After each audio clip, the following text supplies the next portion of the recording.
Hey guys, tonight we're standing beside you on a wet Victorian street, your boots smeared with coal dust, your breath forming thin white clouds in the frigid air. Gas lamps flicker with a sort of weary persistence, casting wavering light across cobblestones and brick, while somewhere nearby a carriage wheel clatters over a loose stone. Before you rises a mansion, towering and self-assured, its windows glowing like vigilant eyes, its stone steps scrubbed far more frequently than your shoes will ever be. You're about to step into a realm of gleaming surfaces, rigid manners, and exceptionally judgmental wallpaper. So before you settle in, take a second to like the video and subscribe, but only if you truly appreciate what I create here. If you're inclined, drop your location and what time it is where you are, so we can picture this house filling up with folks from across the globe. Now dim the lights, maybe switch on a fan for that gentle background hum, and let's ease into tonight's journey together. You're standing at the base of the mansion's front steps and tilt your head backward. The building seems to hover over you, tall and somewhat smug, as if it absolutely understands it's worth more than the next 5 streets combined. It's the late 19th century, sometime during Queen Victoria's lengthy reign, and houses like this demonstrate how the British Empire is doing just fine. Thank you very much. The stone facade bristles with ornamentation, columns and carved leaves and dramatic cornices that exist primarily to declare in architectural form that wealth lives here. Your gloved hand reaches for the iron railing, cold and slightly damp. You sense the faint grit of soot blown in from distant factory chimneys. Even the wealthy cannot entirely escape that. The Industrial Revolution doesn't care how large your dining room is. As you climb, each step is a small act of separation from the noisy street. Carriage wheels fade into the background, replaced by the dull thud of your own footsteps. At the top, you're facing the massive front door. It's dark wood, almost black in the dim light, polished so intensely that it catches reflections of the gas lamp outside in a soft blur. The brass knocker is heavy, shaped like a lion's head, because naturally it is. Many Victorian homes actually use animal-shaped knockers, lions and eagles, and even mythical beasts, tiny metal mascots that silently promise that inside you'll find order and power and maybe too many doilies. You reach for the bell pull instead, a neat twist of braided cord hanging to one side of the door. When you tug it, you sense the faint resistance of a wire system running deep into the house. Somewhere far inside, a bell rings in the servants' hall, another small note in the constant metallic chorus that organises mansion life.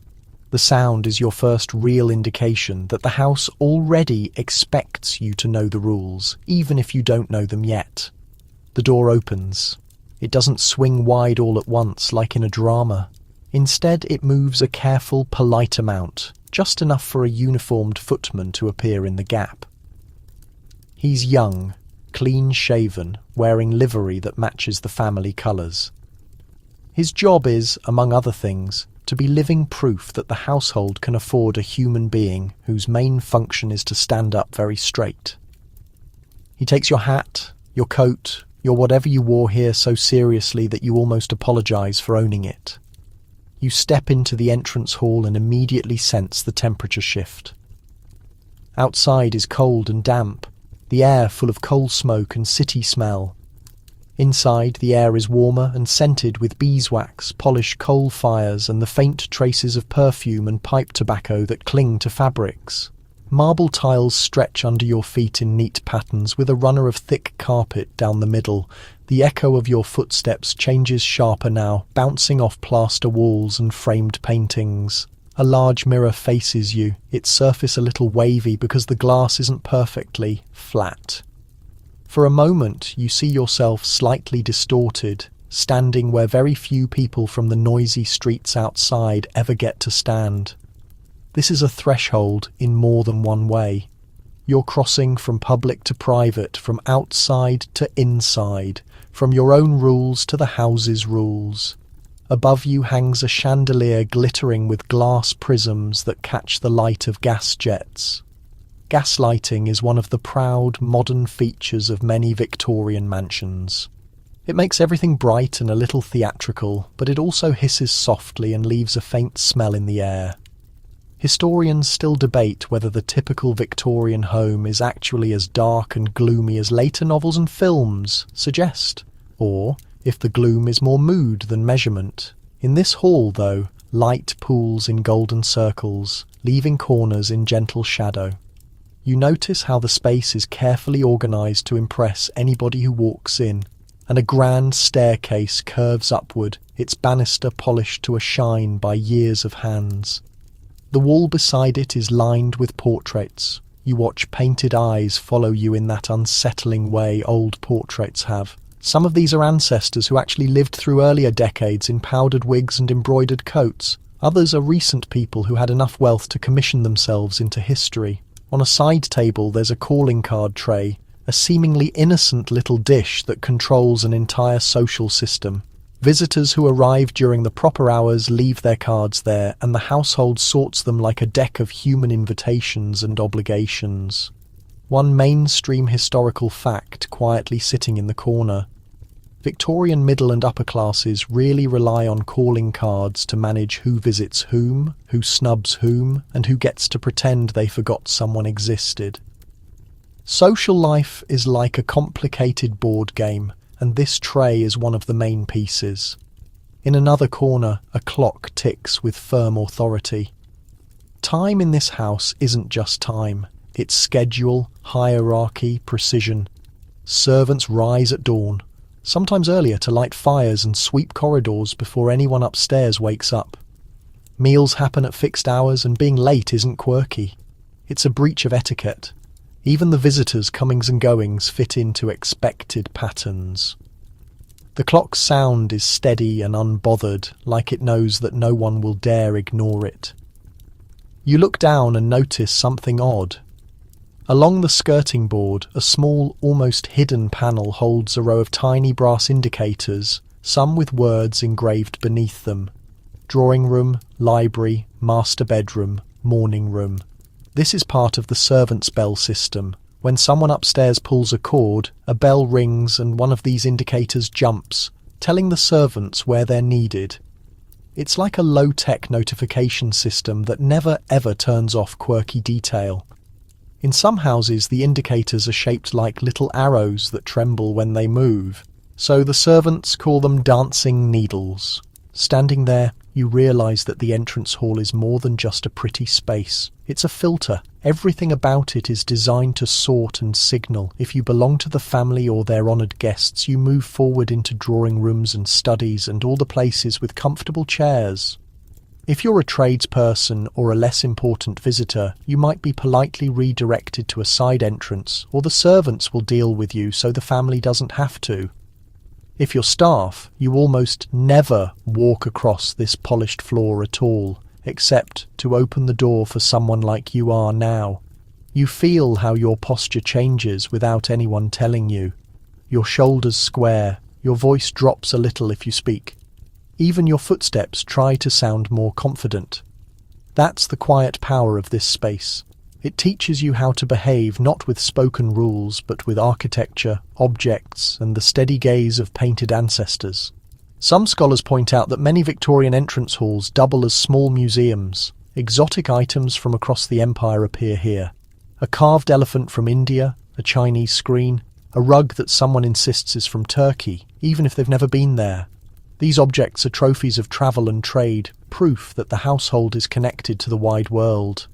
At the same time, they're reminders of the empire's unequal relationships, though no one in this house is likely to say that out loud. You stand there for a moment longer, listening to the faint, muffled sounds that seep in from the rest of the house. The clink of distant china, the softer rumble of someone's voice, the far-off ring of another bell. You can feel that beyond this hall lies a whole ecosystem of people and routines, layered above and below, visible and invisible, all orbiting around this polished, perfectly arranged centre. A soft movement at your side reminds you that you're not standing alone. The footman who opened the door now waits with calm patience, as if you might forget that people in this house don't wander around without being guided. With a small gesture, he leads you toward the main staircase. The runner under your shoes muffles your steps. On the walls, portraits stand guard like silent judges of posture and clothing choices. Somewhere above, a clock chimes the hour. Not loudly, just enough to mark time in a house where time controls everything. At the top of the stairs, the air feels warmer, touched by nearby fires and the faint sweetness of perfume. The footman pauses in front of a wide doorway. Beyond it, you catch fragments of sound. The soft clink of a teaspoon in china, the low murmur of conversation, a distant ripple of piano notes that may or may not count as music. He clears his throat quietly, then announces you in a clear voice. Names matter here. Being properly announced is like having a ticket checked at the entrance of a theatre. You're allowed in, but you must enter correctly. Inside, the drawing room unfolds like a carefully arranged painting. Heavy curtains frame the windows, drawn in just enough to keep the chill away, but open enough to display wealth to anyone glancing up from the street. The wallpaper is busy with flowers, or curls, or something equally enthusiastic. Upholstered chairs and sofas sit in small clusters, perfect for conversations that are never meant to be too private. On every flat surface, some kind of decorative object waits patiently to be dusted. A vase, a figurine, a framed photograph. In its proud little stand, your eyes find the head of the household first. The master of the house, the Victorian paterfamilias, sits in a leather armchair near the fire. He holds a folded newspaper, the kind filled with reports from Parliament, stock prices and distant imperial news. A neatly groomed beard, perhaps, impressive side whiskers. A waistcoat that hints at a successful career in banking, shipping or industry. One mainstream historical fact surfaces here. Many wealthy Victorian men earn their money not from inherited land, but from business that reaches across continents, fueled by coal, steam, and colonial trade. Empire quite literally pays for the upholstery. He looks up for a moment and gives you a measured nod. Not unfriendly, but not eager either. His world is one of habits and responsibilities. Breakfast at a certain time, carriage to the city or the office at another, letters to sign, meetings to attend in the evenings. This room becomes his stage. Here he proves that everything is under control. Finances, reputation, family. At least that's the performance. Across from him sits his wife, the mistress of the mansion. Her role is less publicly recognised by law, but absolutely central to how the house works. She's surrounded by a small kingdom of objects. A writing desk with a neat stack of calling cards, a basket of embroidery, a handwritten list of engagements and visits. She's the one who decides which invitations to accept, which neighbours to cultivate, which charities to support. So the family appears morally upright and socially generous. Quirky detail. Some ladies keep meticulous scrapbooks of social events, cutting out printed notices and pasting in tiny pressed flowers from dinners and balls. Like a combination planner and memory museum. She greets you with a smile that's polite, maybe even warm, but still controlled. The cut of her dress, the sparkle of her jewellery, the exact angle of her hair. Ornaments all send silent messages about status and taste. A smudge on a cuff or a ragged hem would feel almost scandalous here. You notice the little white covers on the backs of some chairs. These are antimacassars, named after a popular oily hair product that wreaks havoc on upholstery.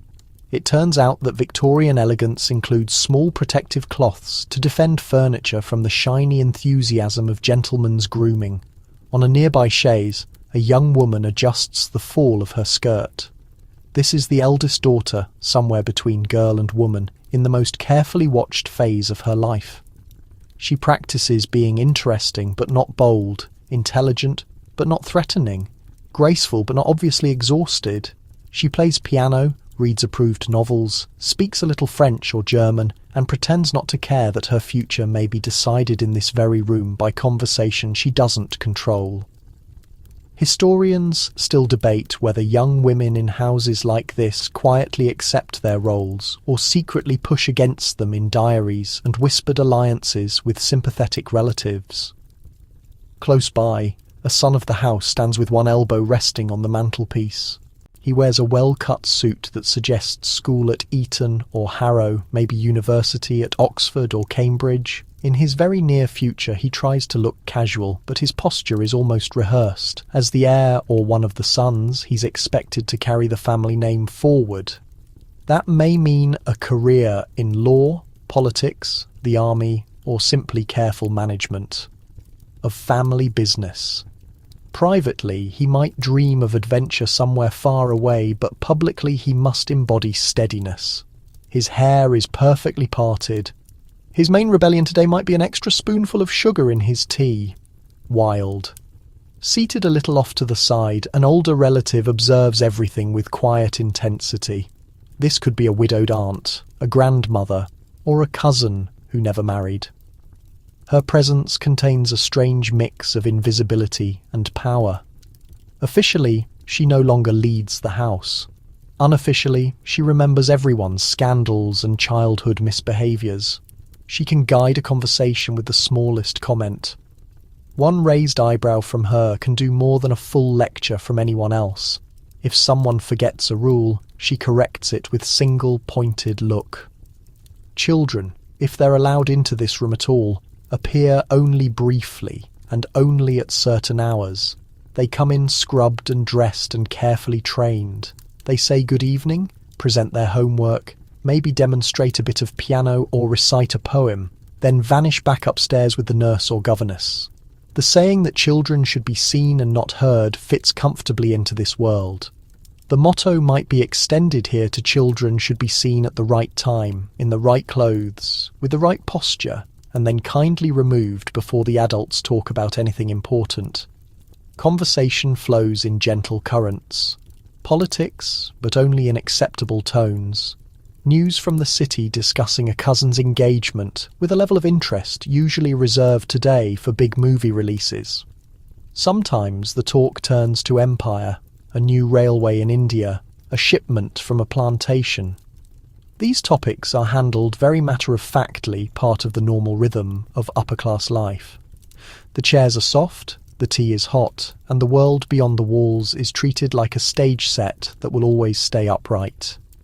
The possibility that it might not is rarely spoken aloud. Etiquette quietly shapes everything you do in this room.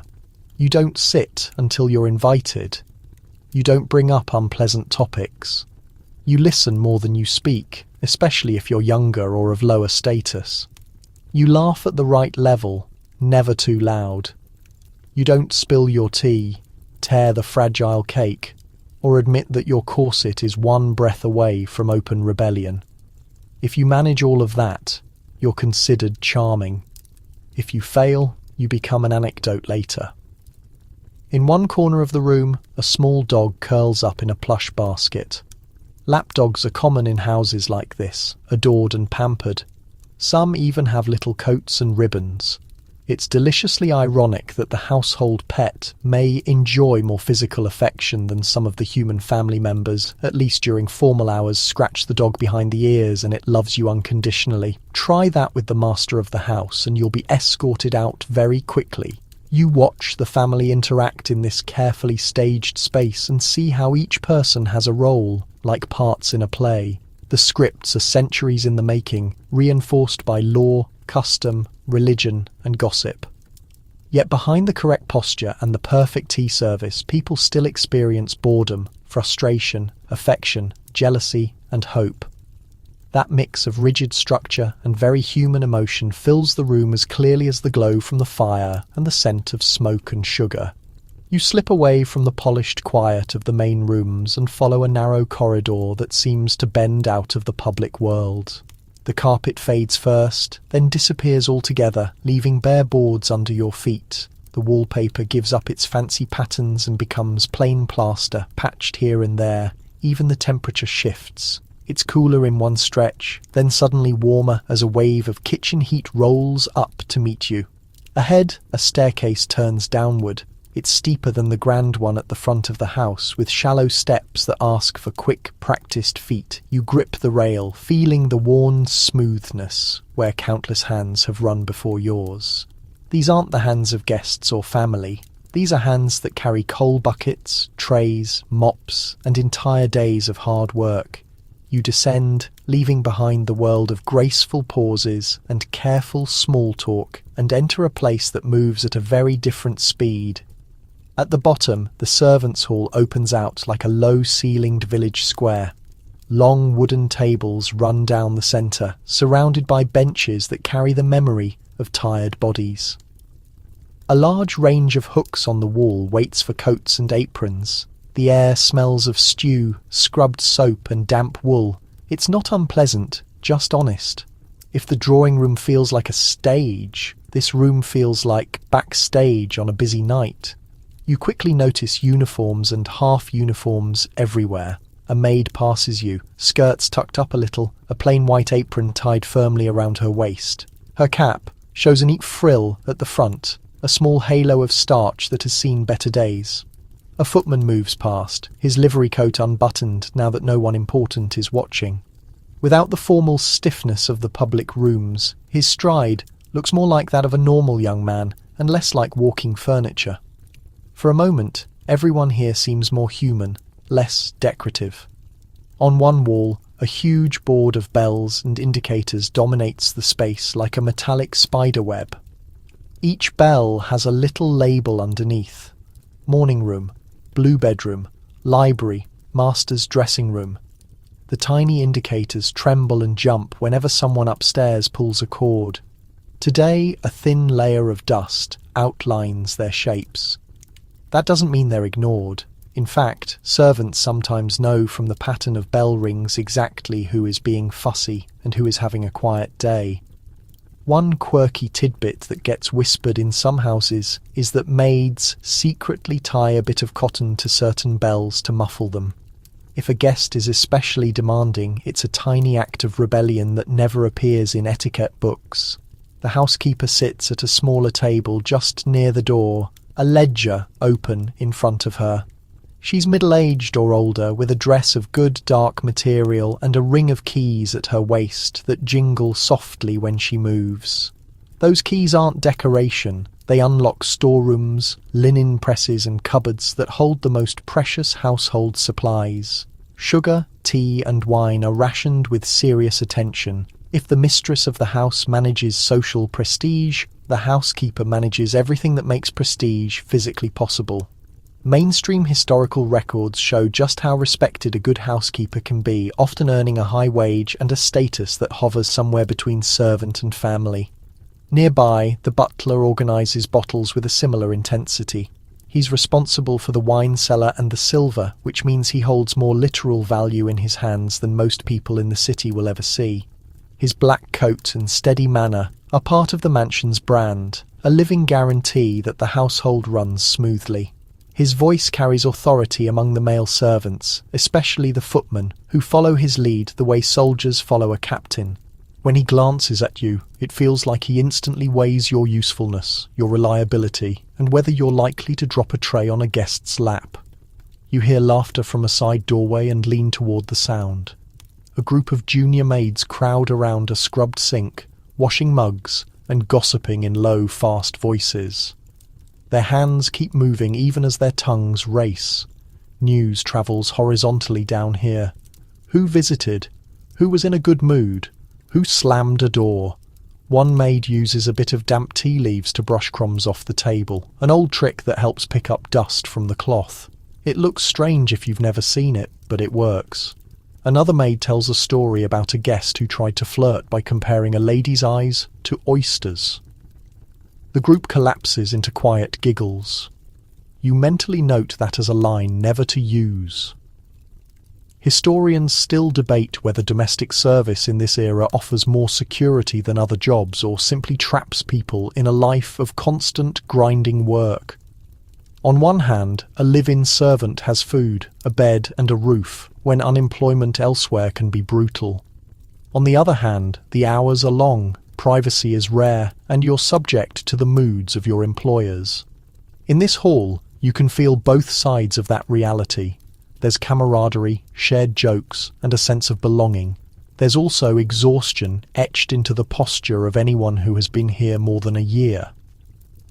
You peek into a passage that leads to the servants' bedrooms. The ceilings get lower, the floors narrower. Tiny doors open onto rooms that hold multiple narrow beds lined up with just enough space between them to walk sideways. Trunks sit at the foot of each bed, filled with the complete contents of someone's life. A comb, a folded dress, perhaps a photograph of parents, or a ribbon scrap that once belonged to someone loved. If you're searching for minimalism, this is it. Except nobody here picks it because it feels spiritually centering. They pick it because it's all they're permitted. Higher-ranking staff, like the butler and housekeeper, enjoy bigger rooms, sometimes with their own fireplaces.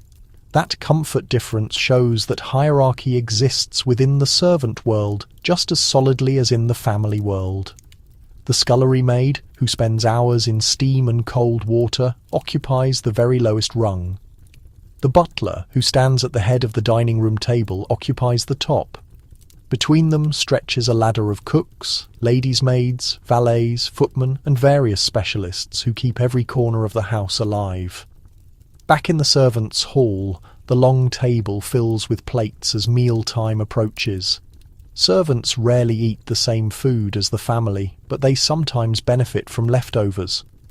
What was luxurious upstairs becomes fuel downstairs. A roast that appears at lunch might reappear as stew or pie filling. Bread crusts become puddings. Very little gets wasted. You sit on a bench and feel how hard the wood is compared to the cushioned chairs above.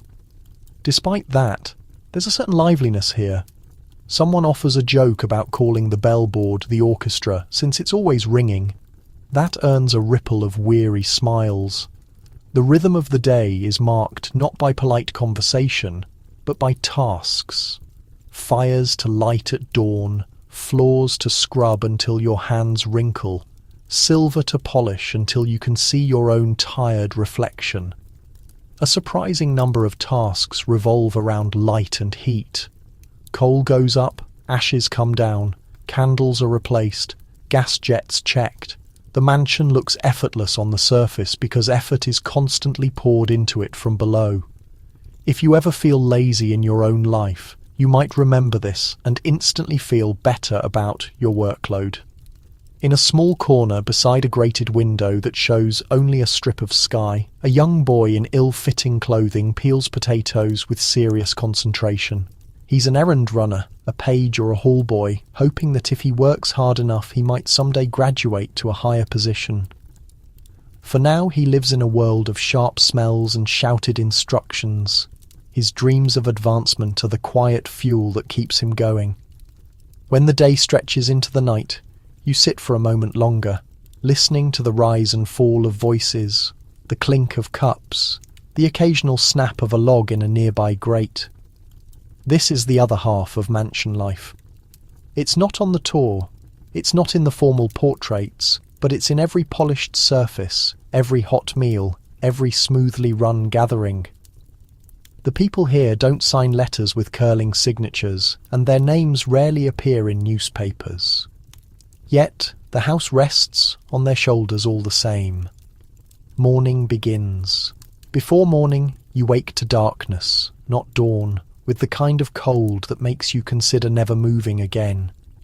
Somewhere above your head the city still sleeps. But, in the mansion, the day has already started to unfold. A bell rings sharply in a far corridor, then another, then the soft thud of quick feet. Someone has to coax this great house awake, and spoiler alert, it's not the people sipping tea in embroidered slippers. You follow the faint glow of a candle along a narrow passage. A maid moves ahead of you, her shawl hugged tight around her shoulders, her steps careful to avoid creaking floorboards. She carries a blackened scuttle full of coal and a tiny box of matches that suddenly feels like the most valuable item in the world. In each bedroom along the corridor, she kneels in front of the grate, scoops out ashes from last night, rebuilds the fire with practiced hands, and coaxes a new flame into life. If she does it right, her employers wake up to a room that's merely chilly instead of glacial. If she fails, their day starts with complaints, and hers starts with trouble. In the main bedrooms, heavy curtains still block the windows. The air smells faintly of lavender, polish, night clothes, and the ghosts of yesterday's perfume. The maid moves quickly, hands almost automatic. Shovel, brush, coal, match, blow. Close the grate. One mainstream historical fact is that Victorian middle and upper class households depend on coal fires in nearly every room, even in cities, so the first task of the day often involves dealing with ash, soot, and the occasional stubborn spark that doesn't care about schedules. Before you even think about breakfast, someone else has already had a faceful of smoke. Back along the corridor, a second maid carries steaming cans of water from a distant boiler. She moves carefully, arms trembling a little under the weight, careful not to spill. Hot water isn't a casual tap situation here. It's a luxury carried by hand, rationed into basins and ewers. You watch her pour it into a porcelain bowl on a washstand, the steam curling up like a brief, fragrant cloud. The idea of a long, lazy, hot shower would sound like fantasy here, right up there with flying carpets and instant messaging. In one room, a lady's maid adjusts a dress form by the window. She lays out the day's clothes on a chair in precise order, a chemise, corsets, petticoats, stockings, dress, and so on. An entire textile architecture built on the assumption that getting dressed is a team sport. She checks the tiny tray of hairpins and combs, making sure everything's ready for the moment her mistress rings. A quirky detail from these routines is that some ladies keep a small bell by the bed specifically to summon their maid the moment they wake, so no one has to shout about missing corset laces at an undignified volume. Downstairs, the kitchen glows with a steadier light. The great range is already lit, its iron doors radiating heat, its top crowded with kettles and pans.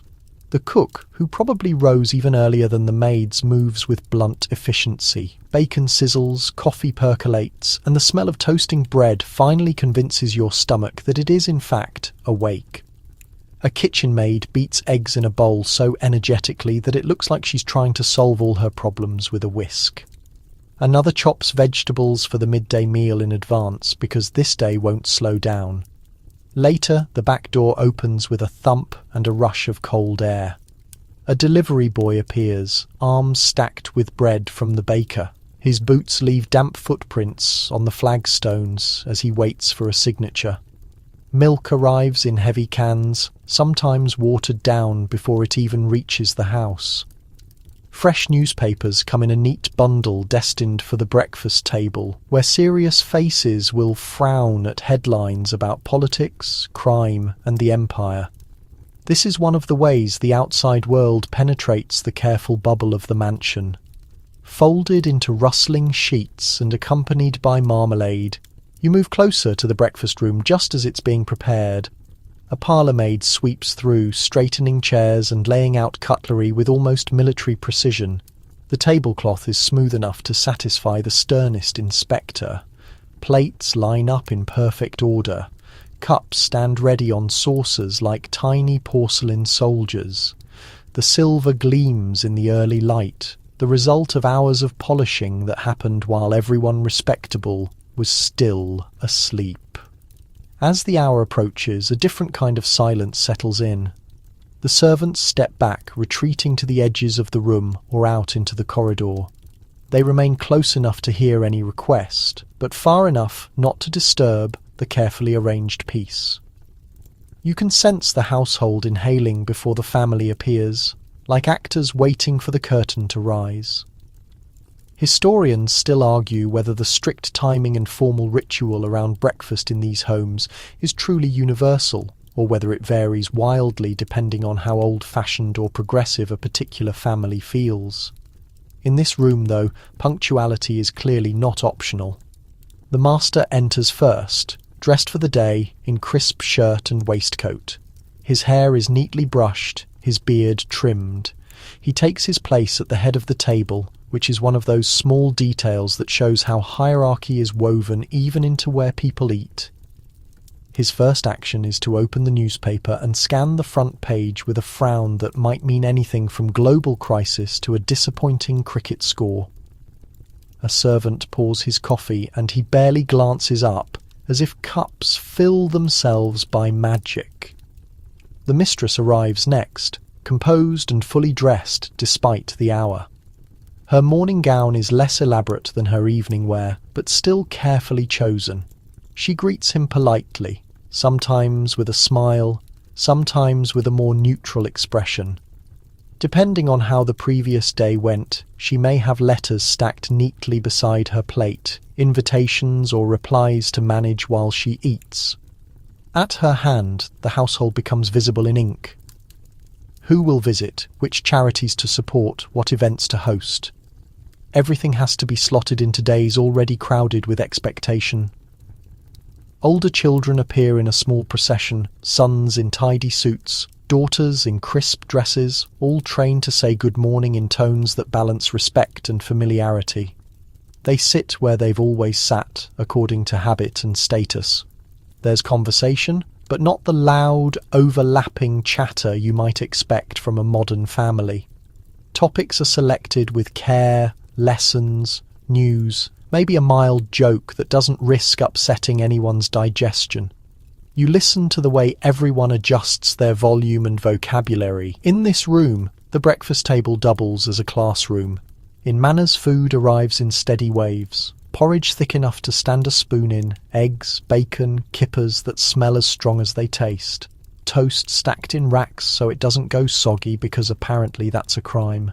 Jam, marmalade, and possibly kidney or other dishes that modern taste buds might politely slide to one side. One odd fringe practice in some households is the insistence on drinking vinegar or tonic mixtures in the morning to improve health, a habit recommended by certain popular advice writers, even when the results are mostly puckered faces and very doubtful stomachs.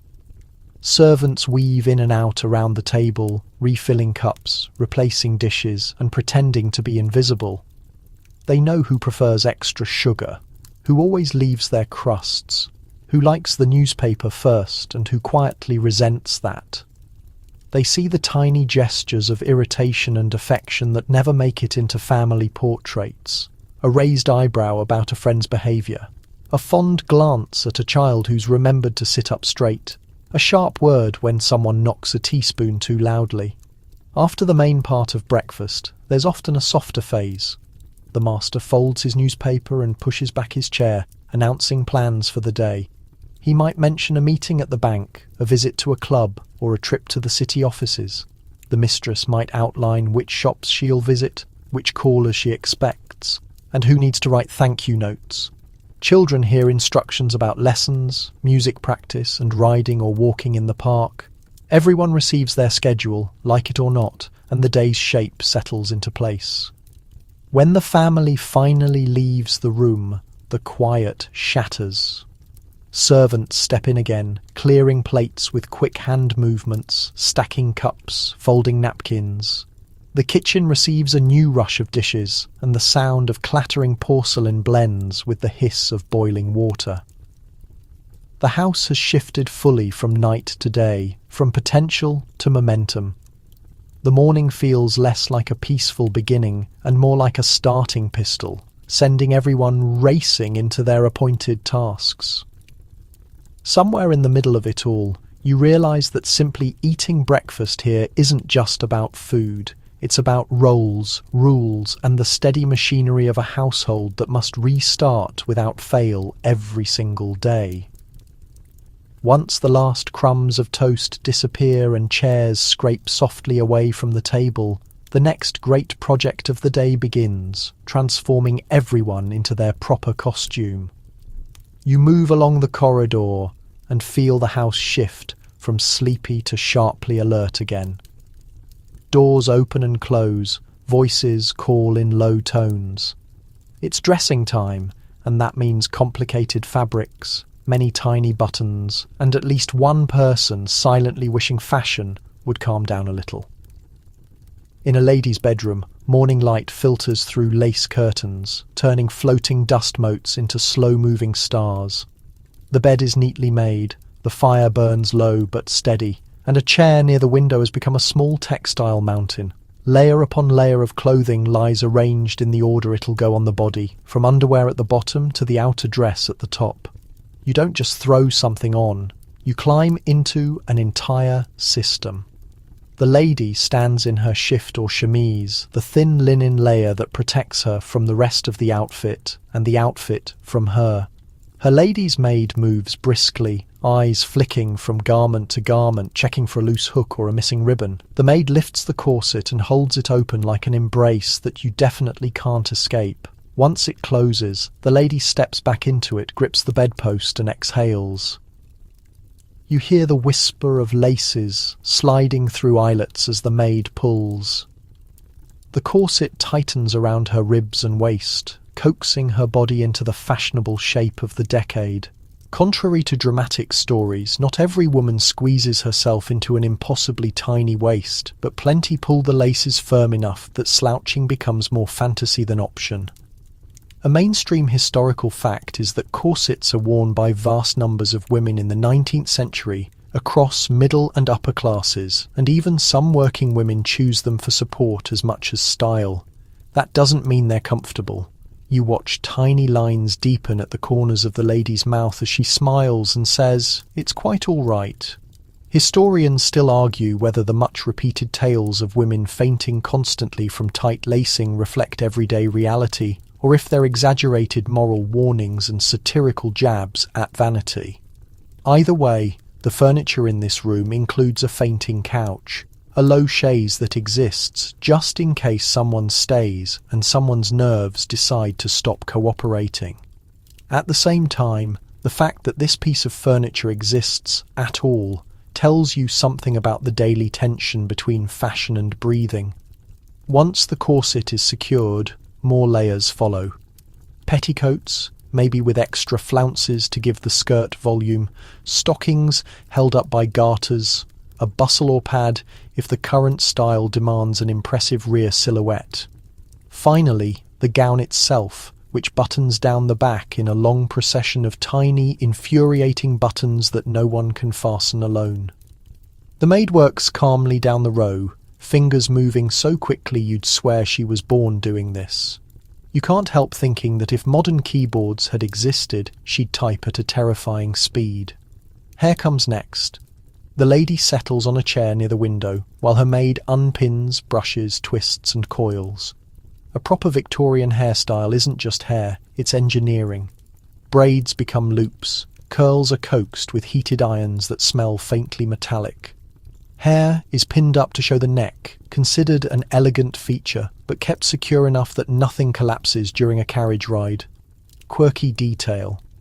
Some women save combed-out hair from their brushes and keep it in a special jar, using it later to stuff hair pieces or create fuller styles. It sounds a little creepy until you remember that wigs and extensions still exist today, just in different packaging. A touch of colour appears on cheeks, though no one would call it makeup. Respectable women in this setting are supposed to look naturally fresh, not painted. A dab of scented cream, a tiny hint of rouge, a bit of beeswax on the lips. Anything more obvious is associated with actresses or less respectable professions.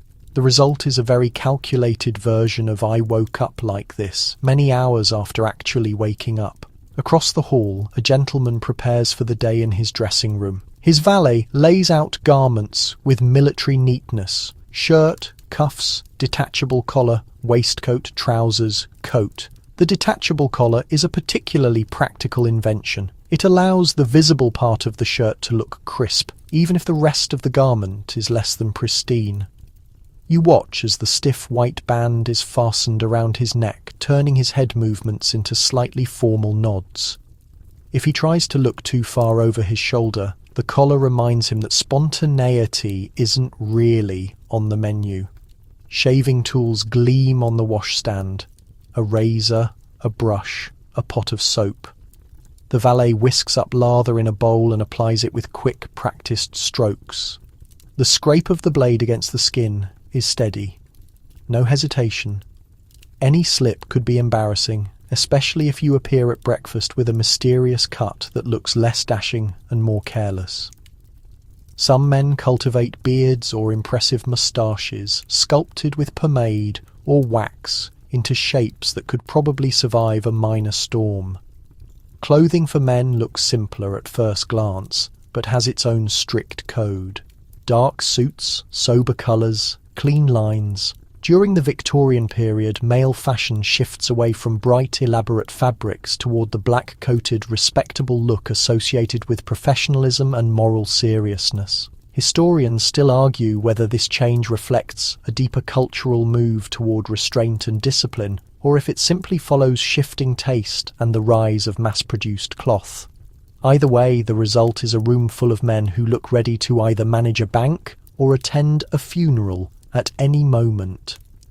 Downstairs and in the attics, servants dress with far less ceremony but just as much attention to rules.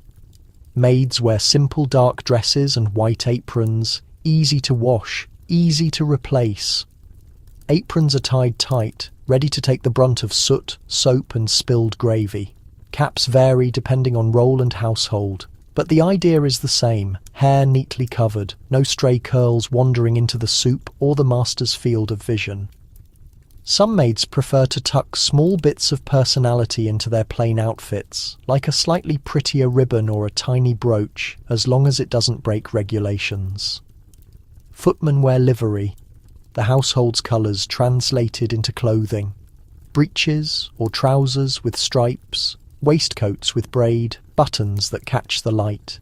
Livery isn't just uniform, it's advertisement. When the footman rides on the back of a carriage through the city, he signals wealth and status for anyone who sees him. The uniform makes him appear almost part of the furniture upstairs. Down here, when he shrugs it off at the end of a long day, you see the tired young man underneath, glad to breathe without a stiff collar for a few minutes. Shoes play their own quiet role. Gentlemen wear polished boots or shoes that reflect the care of a good valet. Ladies balance on heeled boots that narrow toward the toe, a shape that looks elegant and feels like a slow argument with physics every time you climb stairs. Servants often wear heavier, more practical boots that can take scrubbing water and long hours on stone floors. You can tell at a glance who expects to stand all day and who expects to sit. Changing clothes isn't a once-a-day event. For many people in this house, it's a recurring ritual. Morning dress gives way to walking dress if there's an outing. Tea gowns appear in the late afternoon, looser garments for hours at home. Evening clothes rise to their full dramatic height with glittering jewellery, silk lapels and every available trick used to impress. Each change requires time, labour and energy. Most of it supplied by servants who never appear in the portraits of elegant outfits. By the time everyone is fully dressed, the house has shifted into its public face. Mirrors confirm that hair is in place, collars are straight, skirts fall correctly, and no one looks like they got into a fight with their wardrobe and lost. It takes dozens of hands and many hidden minutes to create a single moment when a family can glide through a doorway, as if they woke up already perfect. You watch the last hairpin slide into place and realise that in this world, even the simple act of getting dressed is a performance, and the curtain has just gone up. You stand in the back doorway, with your feet on cold stone, and your nose full of smells that feel like a whole day squashed into one breath. Smoke, onions, hot fat, damp cloth, and something sweet that you can't quite identify yet. The kitchen stretches out in front of you, truly the engine room of the mansion, glowing with heat from the big range. Copper pans hang on the walls like medals, each polished to a shine that screams unpaid elbow grease. The cook, who might as well be a general in an apron, barks an order the moment you step fully inside. A boy hurries past with a sack of potatoes that looks heavier than his entire life.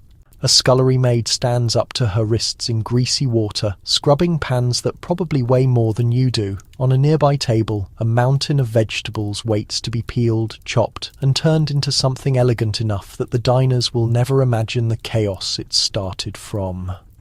A delivery man stomps in, boots scattering mud and maybe a few hints of the actual outdoors. He drops off meat from the butcher, wrapped in cloth, and a basket of fish that still smells resolutely like the sea, even though the nearest coast isn't exactly around the corner. Victorian transport networks, especially railways, make it possible for city kitchens like this to serve fresh or at least freshish seafood. And that counts as one mainstream historical fact to quietly tuck away. The cook inspects everything with the suspicion of someone who's been cheated before and doesn't intend to be again. You help carry a crate of produce to a central table and watch as the menu comes together before your eyes. There'll be soup to start, perhaps a clear consommé that hides how many bones simmered for how many hours. Fish in a delicate sauce, multiple meat dishes, maybe roast beef or venison, and a bird of impressive size. Vegetables cooked in ways that sometimes improve them and sometimes drown them. Then sweets, puddings, jellies, pastries. Somewhere in there, a cheese course for the people who secretly want to keep eating but pretend they don't like dessert. The cook consults a stained notebook of recipes, some copied from famous cookery books of the time. A quirky detail in many households is the proud display of a volume by Mrs. Beeton or another culinary authority opened on a stand where everyone can see it, while the real family recipes live in a more private, scribbled collection nearby. Advice books give you the official version. Experience gives you the version that doesn't collapse in front of 10 guests. On the far side of the room, a small side table turns into a dessert laboratory. Gelatin sheets soak in water. Sugar heats to careful stages, watched by a kitchen maid who's been warned exactly once, in vivid detail, what happens if it burns. Moulds shaped like towers, fish or strange architectural fantasies wait to be filled.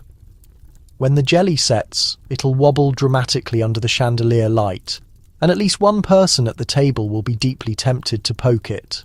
That person might be you. Stay strong. You watch a giant joint of meat go into the oven, the cook judging the time not with a timer, but with the inner clock that lives in her muscles and memories. The range roars quietly, fed with coal, its oven doors opened and closed with the precision of someone juggling temperature by instinct.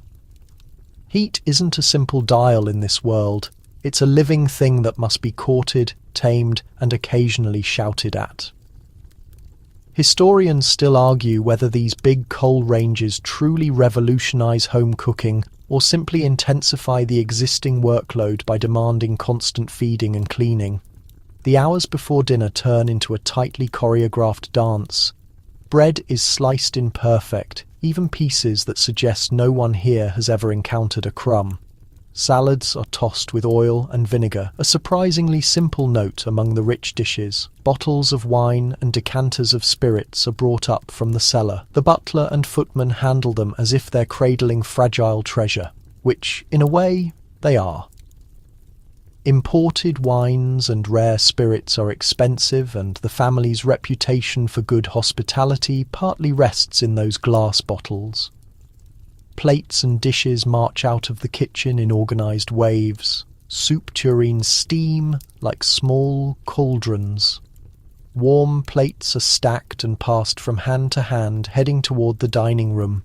Every piece of china has a designated place. Each fork, knife and spoon belongs to a particular course, and woe betide the servant who mixes them up. The table upstairs is being laid according to a logic so precise it could probably be studied like higher mathematics. You get a brief look at the dining room as the last preparations happen. The long table wears its cloth like a snowfield of linen. Candles or gaslight turn crystal glassware into tiny prisms. Knives and forks line up with almost military discipline. Napkins are folded into shapes that strongly suggest someone spent 10 minutes wrestling with fabric to make it look casual. In the centre, an elaborate display of fruit, flowers, and maybe even carved butter decorates the table. Some households go so far as to build entire sugar sculptures, extravagant centerpieces that show off both wealth and a slightly worrying amount of spare time. When the family and guests finally enter, the servants transform from sweaty kitchen workers into silent, gliding figures. You take a place near the wall, watching as soup is served. The first spoonfuls are lifted in perfect unison by people who've been trained since childhood, never to slurp, spill, or look too excited about food, even if they're starving. The irony isn't lost on you that the ones who cook the dishes won't taste them until much later, if at all. The service style here follows the fashion of the time. Earlier in the century, many dishes appear on the table at once, a style known as service à la française, forcing diners to reach and stretch and navigate a crowded landscape of food. Later, a new style rises, with courses served sequentially, each one cleared before the next appears. This helps display the food more dramatically. It also gives servants a marathon of lifting, serving and clearing that could qualify as a full-body workout. Conversation flows between courses, not always about the food. Topics range from politics to theatre to the weather, the eternal safe subject for when you completely run out of interesting opinions. Now and then, someone compliments a dish. The compliment drifts down like a note passed in class, moving from guest to host, host to butler, butler straight to the cook. By the time it lands in the kitchen, it might sound almost offhand, but it carries weight. A cook whose dishes earn praise becomes someone other households might try to steal away. Chefs getting poached isn't some modern thing. Between courses, glasses get refilled. Wine, water, maybe something fortified when dessert rolls around. Someone cracks a quiet joke about the soup being hot enough to wake the dead, and polite laughter ripples around the table. You get the sense that half these guests are mainly laughing, because they prøver nej, det steinem, mitt sig, main sig, to pui, dippen, been sitting bolt upright so long their spines have entered some kind of mild trance. 3 small jokes from you would probably land better than yet another discussion about trade routes. Back in the kitchen, servants stack dirty dishes into towering piles, scrape what's left into separate containers, and fix themselves a meal from whatever remains. Some households let generous portions head downstairs, others not so much. That small difference makes a massive impact on how everyone feels when they finally get to sit. You see torn bits of roast, cold vegetables, gravy gone thick from cooling, and desserts that still look pretty good, even after making the long trip. From outside, it might look like plain leftovers. From inside, it's fuel and sometimes quiet happiness. Late in the evening, when the last dish gets washed and the last pan finally gives up its burnt bits, the kitchen drops into a gentler quiet. The range glow fades, the long table clears. Someone yawns so wide you worry their jaw might lock permanently. You feel the odd satisfaction of a machine that ran full throttle and made it through. The dinner that seemed effortless to the guests needed dozens of coordinated moves, sharp knives, steady hands, and more patience than a saint dealing with a broken alarm clock. Afternoon shows up almost without warning. The harsh edges of morning soften, the hallway light turns a shade more golden, and the house shifts into a different mode. It's not exactly quiet. It's busy underneath. But on the surface, you're meant to think everyone's pleasantly occupied and nobody's counting minutes until a decent time for tea. You start in the morning room, which is one of those vague names wealthy people use for rooms that basically mean nice, natural light with seating. The lady of the house sits by a window, her writing desk spread out in front of her. The desk is covered with letters, invitations, and those thin little envelopes that hold more tension than they look capable of carrying.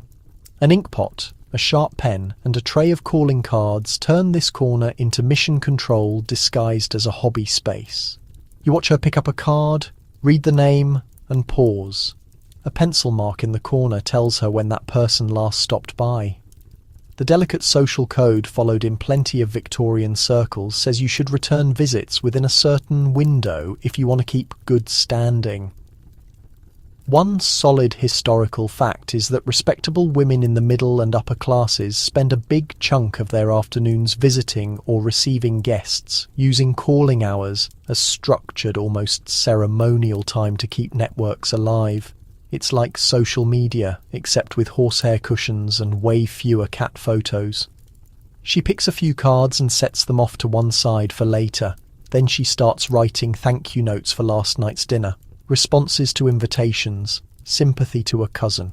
Her handwriting is tiny, clean and well practiced, like someone who's understood for years that the wrong phrase in the wrong letter can fuel gossip across town. You picture how many trees would be spared if Victorians had instant messaging, though the count of dramatic misunderstandings might drop too, which would be a shame for future biographers. Behind her, a younger daughter sits with embroidery balanced in her lap. She stitches a flower pattern on fine fabric, pushing the needle through with careful rhythm. From far away, it looks peaceful. Up close, you see how tight her fingers get, how her back stiffens as she hunches over the hoop. Embroidery, watercolour, painting, music practice.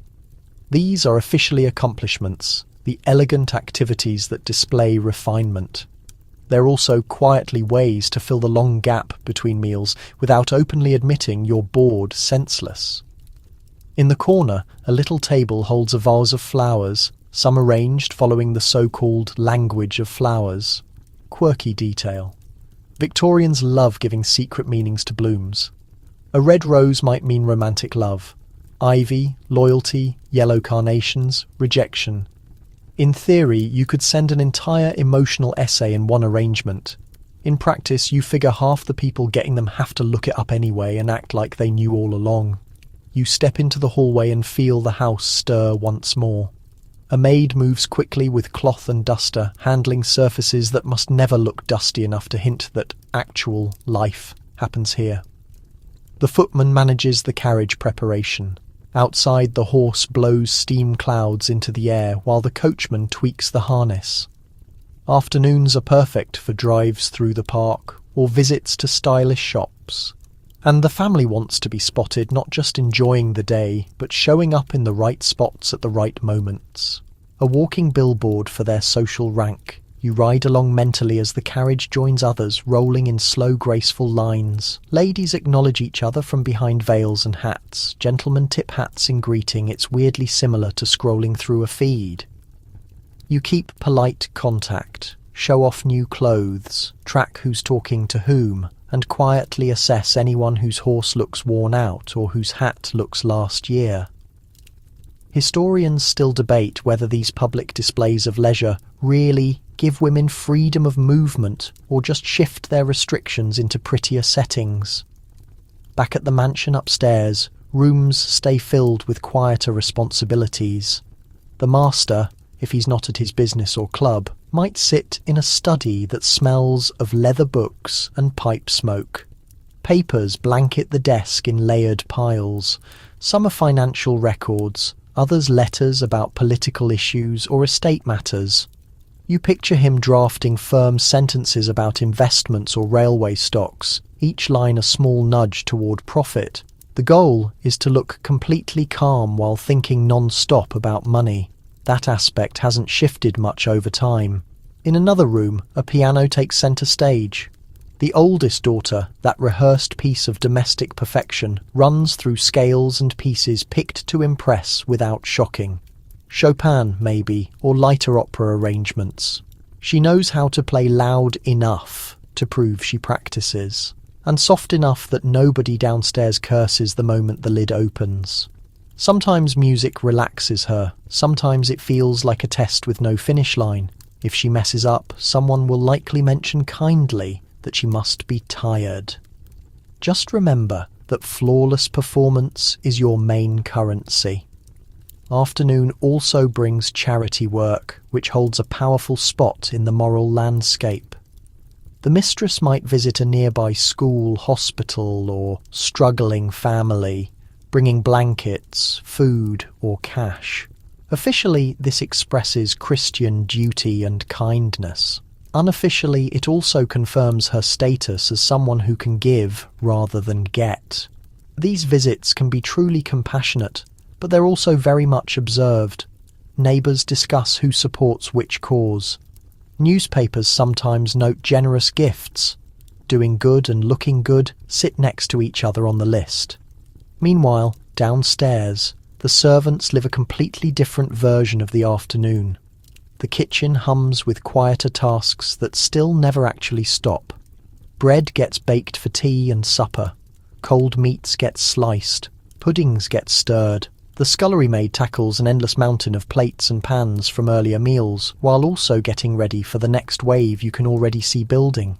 The bellboard rings occasionally, summoning a maid to carry up a tea tray or a stack of firewood in the servants' hall. On the rare moments when there's a pause, someone might sit and patch clothes. Sewing isn't just a ladylike pastime here, it's survival. Ripped cuffs, torn hems, thin sheets all pass through quick fingers. A shirt that would get casually tossed in a modern setting gets fixed and reworked until it nearly becomes something completely different. Quirky home economics fact. Some households even turn worn linens into bandages, keeping them in case of sickness, which is both sensible and slightly creepy. For younger servants, afternoons can be a rush of errands. You picture yourself sent to the dressmaker with a message, or to the stationer for more writing paper, or to a photographer's studio to collect newly printed portraits. Your legs don't care that these tasks sound fancy. They just know the sidewalks are hard and the clock is always working against you. Show up too slow and you'll hear about it. Show up too fast and someone may figure out you could be handed more to do. Back in the drawing room, visiting hours kick off. A maid brings in a tray of fresh calling cards that arrive with each ring of the front bell. The mistress picks which visitors to see, often guided by complex mental charts of who outranks whom, who is owed a visit, and who is politely slipping from favour. If she decides to receive, the visitor gets shown in, and a fresh round of tea, conversation and careful defensible opinion starts. You sit through several of these social duels, watching people talk for 20 minutes without saying anything they couldn't defend if repeated to the whole neighbourhood. It's like verbal fencing with lace gloves. Eventually the light outside starts to drop again. Shadows stretch across the carpets. Somewhere in the house, fires get poked back to full strength. The mood thickens with a sense that one slice of the day is ending and another is approaching. Leisure duty and boredom have twisted together for hours, wrapping themselves around people who can't quite break free. By late afternoon, you feel like you've walked through 3 separate days at once, all inside the same set of walls. You climb a narrower staircase, one that smells faintly of soap, warm milk, and chalk dust. The carpet here is faded and a bit worn down the middle, as if small feet have raced and crept along it thousands of times. At the top, a door stands slightly ajar. A high, bright voice sings off-key about a lamb. Another voice hushes it with a firmness that suggests this isn't the first round. You push the door wider and step into the nursery world. The room is bright, with tall windows and curtains that look tougher than fancy. A big fire crackles in the grate guarded by a metal screen that looks serious enough to stop a charging rhino, or at least a determined toddler. On one wall, a row of small beds lines up side by side, each with a neatly folded blanket and a favourite toy claiming the pillow. Wooden soldiers stand guard on one. A rag doll flops happily on another. A slightly creepy china-faced doll stares from a third with the haunted look of all antique dolls everywhere. Near the fireplace, the nurse, often just called Nanny, sits in a sturdy wooden chair with a work basket on her lap. She's not delicate, not decorative, and not here to be charming. She's here to keep small humans alive, fed, clothed, and reasonably well behaved. Her dress is plain and practical, her apron already showing a few mysterious stains, and her cap tied tight. Children in well-off Victorian families often spend more awake hours with a woman like this than with their actual parents. That detail is so standard in the period that it counts as a solid, mainstream, historical fact. You watch as she ties a shoe on one wiggling foot, straightens a pinafore on another child, and stops a third who's trying to feed porridge to the wallpaper. Her movements are quick, but not mean. She has a way of talking that blends affection with total authority. A small boy tries a brief rebellion, declaring that he won't wear his belt today because belts are boring.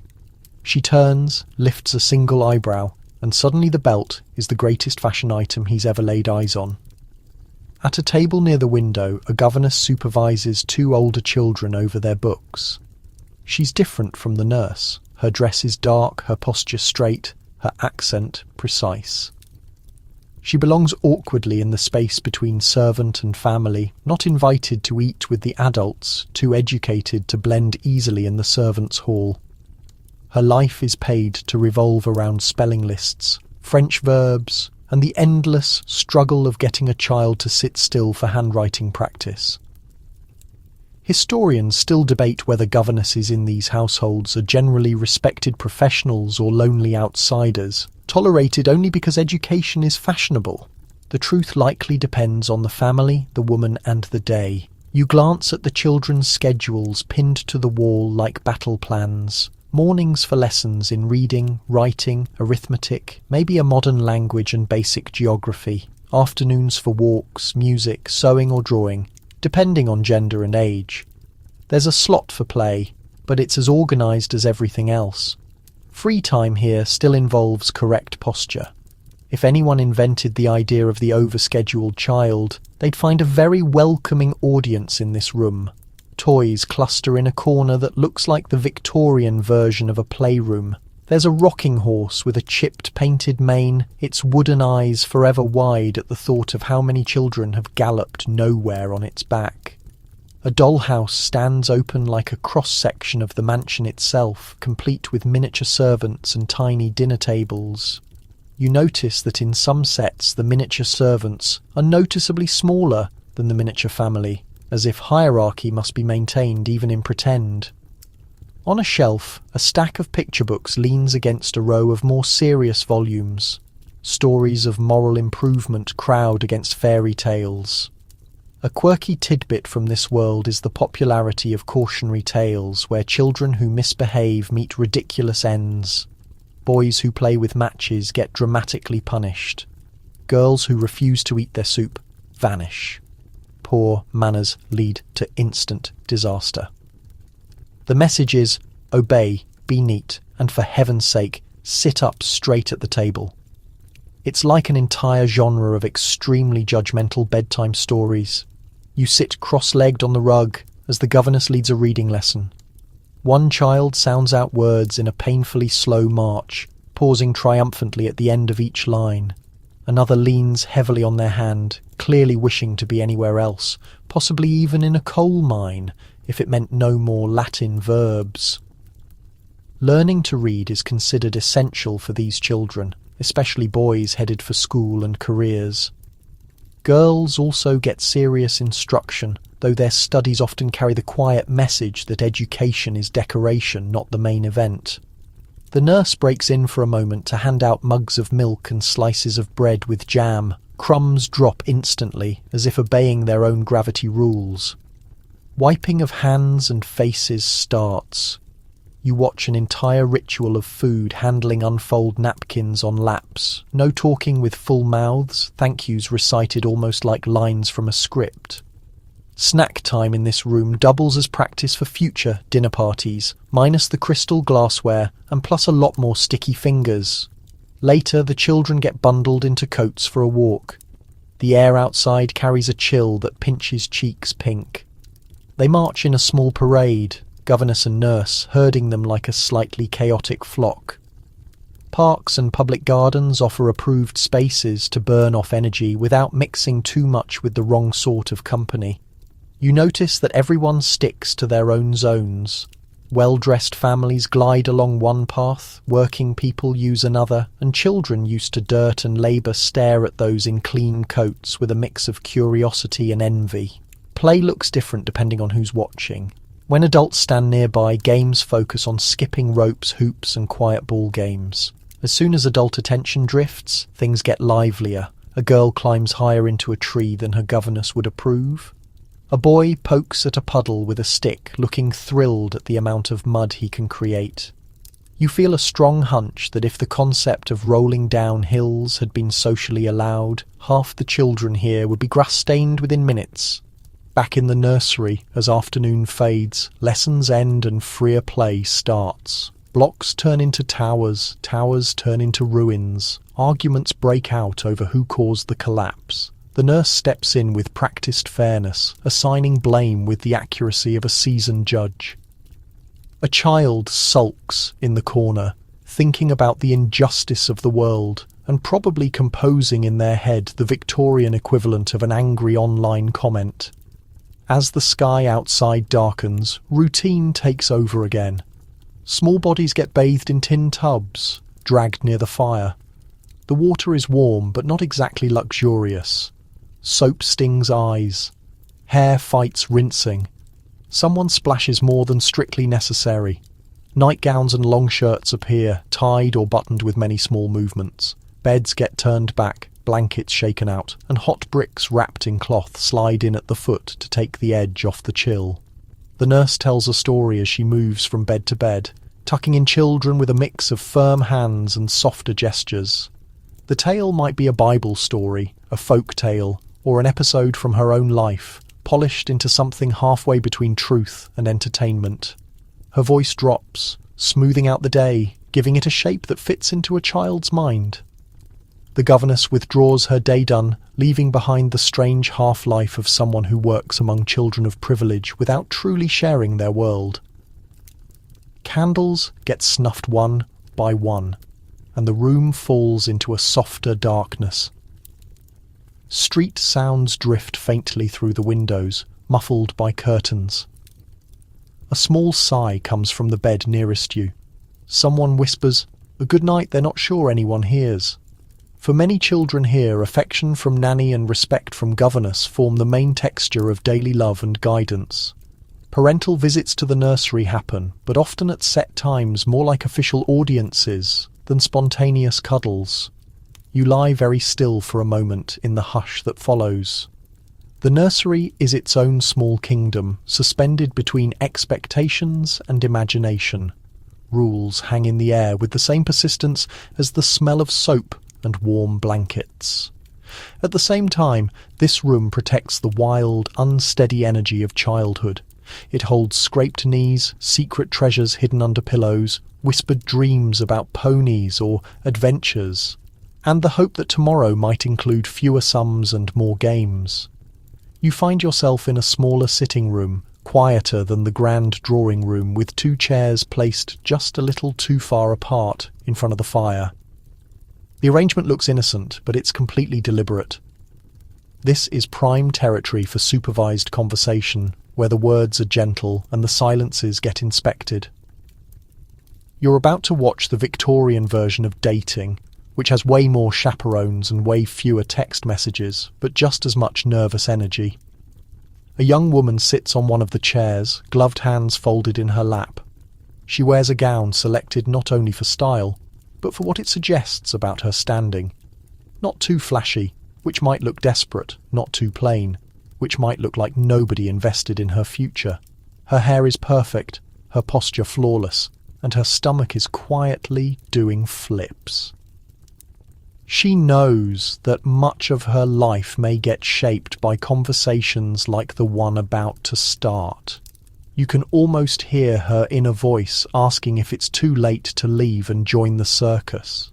The door opens and a young man steps in, escorted by the lady of the house. He's politely handsome, with a decent coat, respectable income, and the air of someone who's rehearsed several appropriate compliments and is praying he doesn't say them all at once.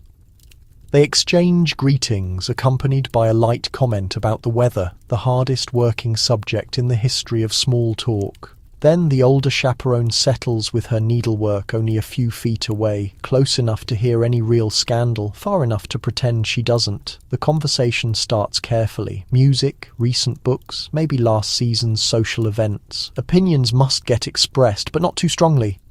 You watch them navigate topics the way you might watch someone cross a river on stepping stones. Nobody wants to slip into politics or religion unless they're very sure of shared beliefs. A mainstream historical fact here is that upper and middle-class marriages in this setting are expected to strengthen social ties and financial security as much as or more than personal affection. Romance is nice. A good match is essential. Behind the polite questions, calculations run like silent math. How large is his income?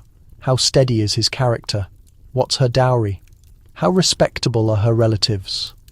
The young couple may genuinely like each other, or at least find each other tolerable, but their feelings are only one piece of a large puzzle. Families watch closely, searching for signs that this arrangement will lift, or at least keep their place in society. Everyone wants to move up. Nobody wants to slide down. A maid enters with tea, moving quietly, eyes carefully lowered. She sees more than anyone thinks. She notices how the young man leans forward when the woman speaks, how her laugh softens when he makes a shy joke about struggling with dance steps. There's a whole separate story unfolding in the angle of their hands near the teacups and the way their gazes keep almost meeting. The maid will later share her opinion in the servants' hall, probably with more accuracy than any of the official reports. In another part of the house, a different conversation happens. The master sits with a visitor, maybe a relative or a trusted friend, discussing more practical matters. They talk about settlements, property, and what each side can bring. Marriage contracts are serious business. Legal documents spell out exactly who brings what into the union and what happens if something goes terribly wrong. That tiny romantic phrase, for richer, for poorer, hides pages of careful clauses and signatures.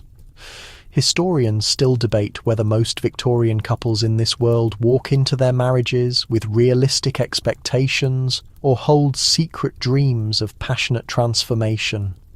Some letters and diaries describe deep, companionate love that grows over the years. Others reveal disappointment, resentment, or resignation. You suspect that people then, like people now, handle a complicated blend of hope and pragmatism. They may nod at the logic of the match while quietly wishing for a little more storybook magic. Not all affection follows the approved script. In a shadowed passage, you catch the drift of whispers as two servants pause near the back stairs. A kitchen maid and a footman stand a little too close while pretending to discuss firewood. Their hands nearly touch. Each time one of them gestures, their eyes flick nervously toward the doorway.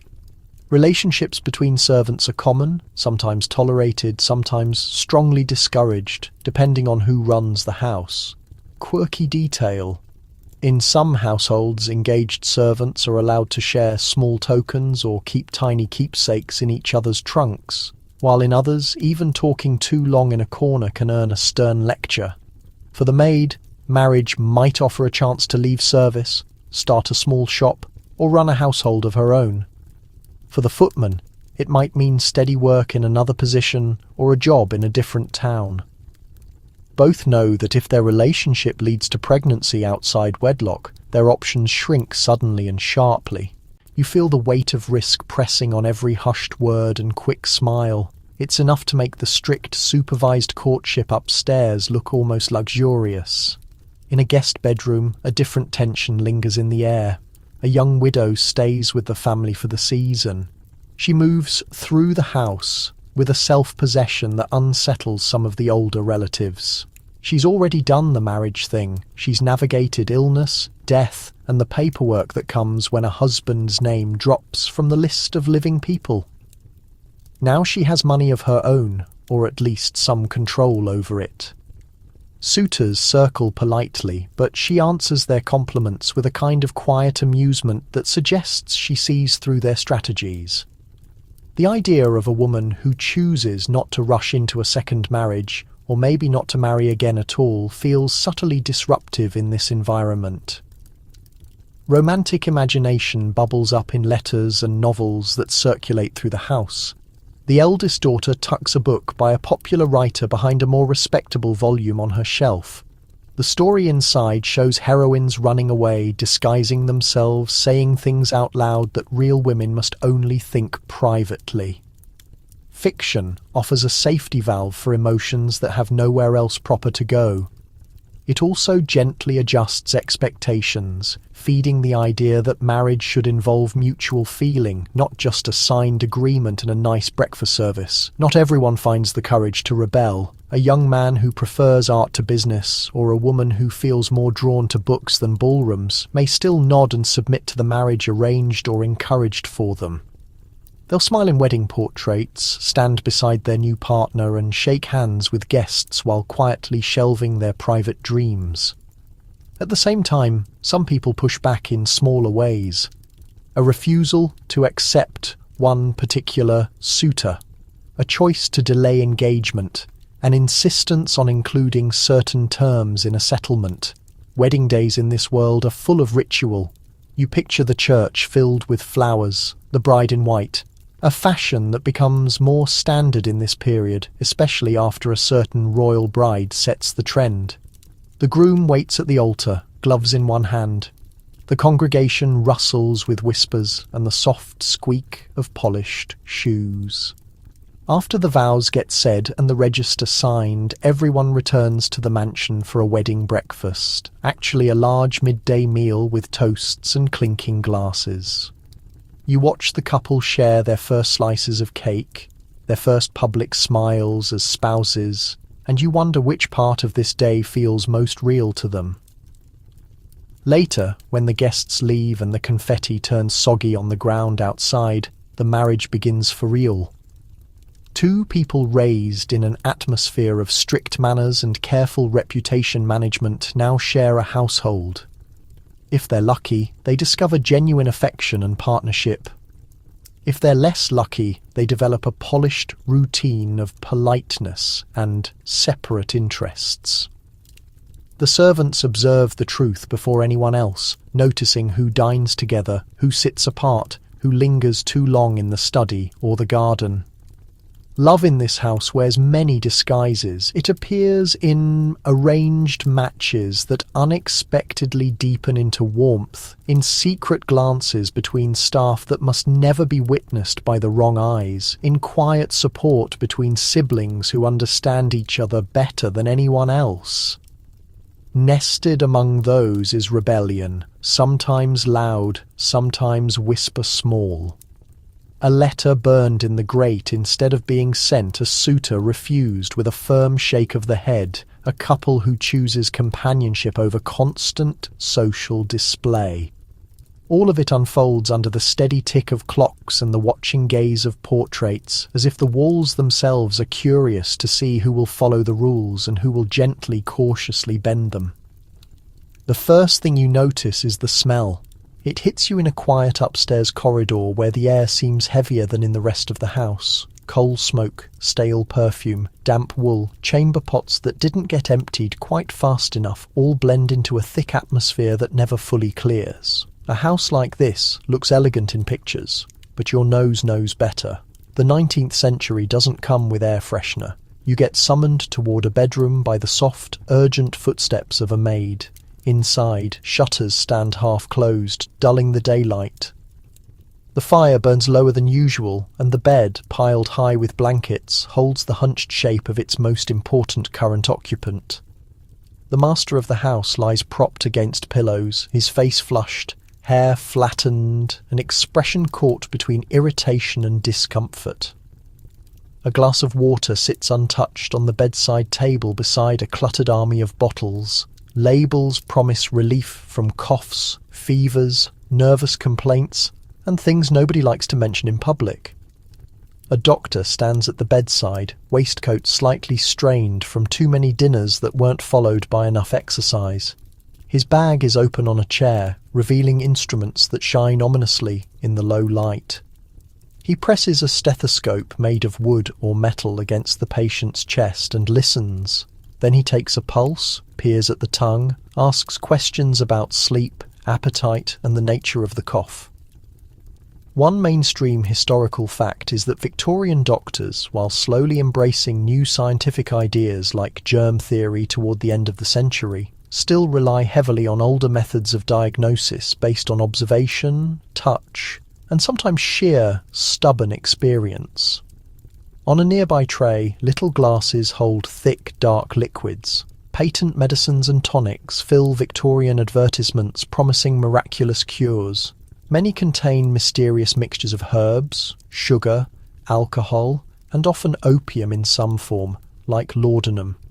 They soothe pain and help you sleep, but they also gently wrap symptoms in a fuzzy blanket instead of fixing the cause. The doctor lifts one bottle, sniffs and approves with a small nod, as if he can tell exactly how much oblivion is in each teaspoon. You silently decide never to trust a medicine that looks like ink and smells like a brewery. The lady of the house hovers in the doorway, too anxious to stay away, too aware of etiquette to crowd the doctor. Her eyes dart from her husband's face to the tray of medicine and back. Illness in a household like this isn't only frightening, it's disruptive.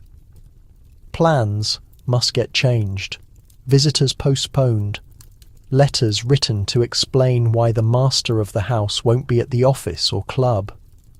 You can feel the invisible web of obligations vibrate with each cough. The doctor recommends fresh air and rest, which is somewhat amusing given the state of the city outside. Coal smoke hangs over streets in a dull grey veil, especially in winter. The famous fogs that people later call pea soupers aren't mystical at all. They're thick with soot and chemicals from factories and household fires clinging to lungs like a bad memory. Historians still debate whether city air alone significantly shortens the lives of wealthy urban families, or whether their access to better food, cleaner water and medical care manages to compensate for the constant inhaling of industrial progress. In another part of the house, the plumbing quietly joins the conspiracy of discomfort. Some mansions boast new indoor flush toilets, the proud result of modern engineering. Others rely on chamber pots emptied into backyard privies or cesspits that smell exactly as delightful as you'd imagine. The pipes, when they exist, aren't always well designed. Traps dry out, allowing sewer gases to drift back into the house. People worry that foul smells carry disease, following the popular miasma theory that bad air spreads sickness. It's not completely wrong that bad smells and illness go together, but the reason is far more about bacteria than stench. You watch a maid carry a heavy china chamber pot down a back staircase, holding it with practiced care and an expression of deep focus. One slip, and she'll have a disaster that nobody wants to think about. Another maid sprinkles carbolic powder or strong-smelling disinfectant in key spots, an early attempt at sanitation that leaves the corridor smelling like a cross between a hospital and a chemistry experiment. In the ladies' room, a small bottle of smelling salts waits on the dressing table, ready to be sniffed sharply if dizziness strikes. Quirky tidbit. Some people also carry tiny sponge-filled boxes soaked in vinegar or cologne, which they raise to their nose whenever the surrounding aroma of humanity, coal and drains becomes too bold. When illness visits the servants' quarters, the response is quieter but just as complicated. A scullery maid with a fierce cough can't simply take a week off. Staff are often expected to work through minor sickness, wrapped in shawls, hands still plunged into hot and cold water. Only when someone is truly bedridden does the housekeeper step in, assigning others to cover tasks and sending word to the kitchen for broth or bread soaked in milk. The priorities are clear, the work has to continue, but human bodies reach their breaking points even in a world that desperately tries to pretend they don't. When a contagious disease shows up, fear moves faster than any germ could dream of moving. The ghost of cholera and past epidemics still hovers over the city like another layer of smog. Wells and water pipes become objects of deep suspicion. Bottled water from cleaner sources turns into something people guard like gold. Windows get thrown open, then slammed closed when the soot rolls in too thick. Curtains get shaken out, sheets get boiled. You watch the housekeeper grumbling under her breath while she examines linen, acting like she can scold germs into submission. Scientific knowledge is changing, so people usually combine new information with traditional practices, hoping something sticks. In the room where someone lies sick, old remedies sit right next to what the doctor ordered. Mustard plasters get spread on fabric and pressed against chests and backs. The burning heat meant to pull sickness out through the pores. Hot compresses made from bread or herbs steam on the nightstand, waiting to be placed on painful joints. Leeches still hide in some doctors' bags, though they're falling out of fashion as the decades roll on. When they do appear, they attach to skin like cold, relentless slugs. A vision that makes you silently promise never to gripe about modern bandages again. Nighttime introduces fresh problems. Lamps burn dim, shadows stretch longer, and every tiny noise becomes theatre. A cough that felt minor at midday now reverberates through the house with threatening weight. Family members stay awake listening while servants exchange quiet updates in hallways. Sleep for the sick person arrives in choppy intervals, encouraged by laudanum or spirits mixed into tonics. Dreams spiral around half-court discussions about recovery odds and potential endings. You sense the anxiety in the structure itself, like the house is holding its breath between each laboured exhale from the sick room. Some rooms try to escape the assault on the senses with perfume and potpourri. Bowls filled with dried flower petals, spices and citrus rinds sit on mantelpieces, releasing their scents whenever someone disturbs them. Thick fragrances like patchouli and tar of roses float through air already thick with smoke and cleaning chemicals. There's something both soothing and faintly suffocating about it, like attempting to read a book while 5 people narrate different stories simultaneously. Behind the elegance hides another concealed danger. Certain trendy wallpapers and fabrics get coloured with pigments containing arsenic and other poisons. And some historians believe that headaches and unexplained sicknesses sometimes have less connection to humid air and more connection to the walls slowly poisoning their residents. Eventually, illness either releases its hold or strengthens it. Recovery, when it arrives, feels like the house breathing out. Curtains get pulled back wide, blankets get aired out, trays of heartier food get delivered. The patient shifts from bed to armchair, then very slowly back to their usual routine. Servants share relieved looks, then plunge right back into regular duties, as if the recent anxious nights were some odd dream if the worst occurs. Instead, the curtains remain drawn longer, mirrors get draped, and the sounds of the house transform from noise and chatter to hushed movement and official sympathy. In every groan of a staircase, every smell from a pipe, every tidy line of medicine bottles on a vanity, you sense how delicate safety really is here. The mansion might appear magnificent, but it breathes the same air, drinks the same frequently doubtful water, and endures the same fevers as the modest houses down the block, between coal smoke and carbolic laudanum and lemon posset prayers and sensible scrubbing. People in these spaces attempt to hold illness away with everything they understand, everything they suspect, and everything they're prepared to consume. You sit in the servants' hall during a rare pause, the type of silence that seems suspicious, like the house is plotting something. Lamps cast gentle light across the long table, boots dry beside the stove. A kettle makes a faint humming sound, offering tea that will never be quite robust enough for the volume of work tied to it. This is the ideal moment for that most crucial mansion pursuit, talking without really appearing to talk. The butler occupies the head position at the table, scanning a crisply folded newspaper. He doesn't say much, but the tilt of his eyebrows reveals his state of mind. The staff observe him without seeming to. If his gaze lingers too long on a specific column, gossip springs up instantly. Maybe there's a mention of the family, Maybe a bank has collapsed. Maybe some public embarrassment echoes dangerously near these walls. He clears his throat once, and 3 people straighten in their seats. Authority here doesn't always raise its voice. Sometimes it barely whispers. At the opposite end of the table, the housemaid leans toward the second housemaid, talking in a voice that drops just beneath the threshold of power. You pick up words like letter, garden, and a name you recognize from upstairs. Servants exist close to the intimate lives of those they serve. They deliver letters for mailing, tidy rooms holding concealed photographs, unpack trunks containing romantic keepsakes. Mainstream historical records overflow with instances where servants understand affairs, debts, and arguments long before any formal statement reaches the wider world.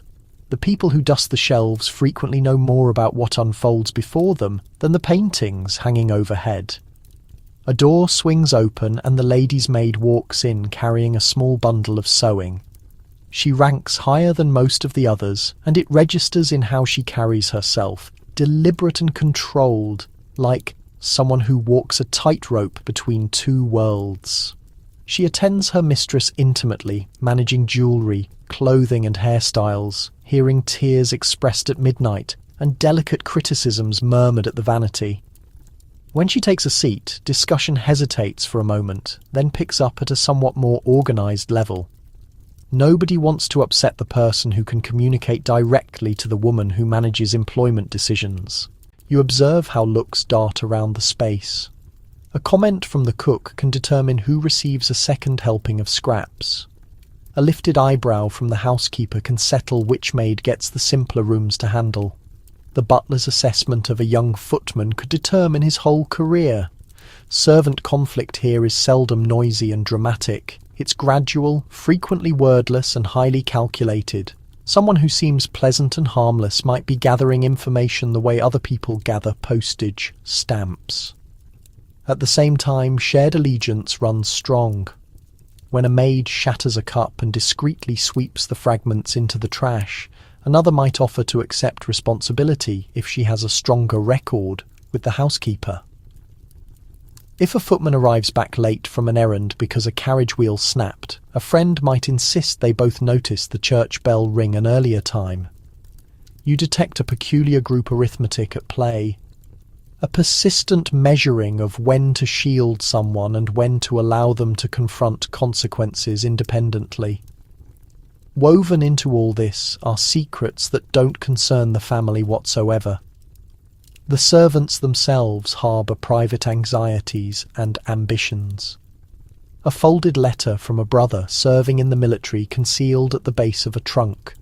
A photograph of a beloved tucked beneath a mattress.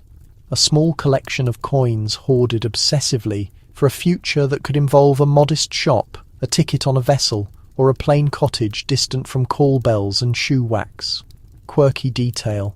Some servants store their most treasured possessions inside carved-out books or camouflage sewing containers, blending privacy with a hint of inventive style. You move closer to the hearth and listen as the cook begins a tale about a former household. It concerns a guest who consumed too much alcohol, sang boisterously in the passage, and dozed off in the incorrect bedroom.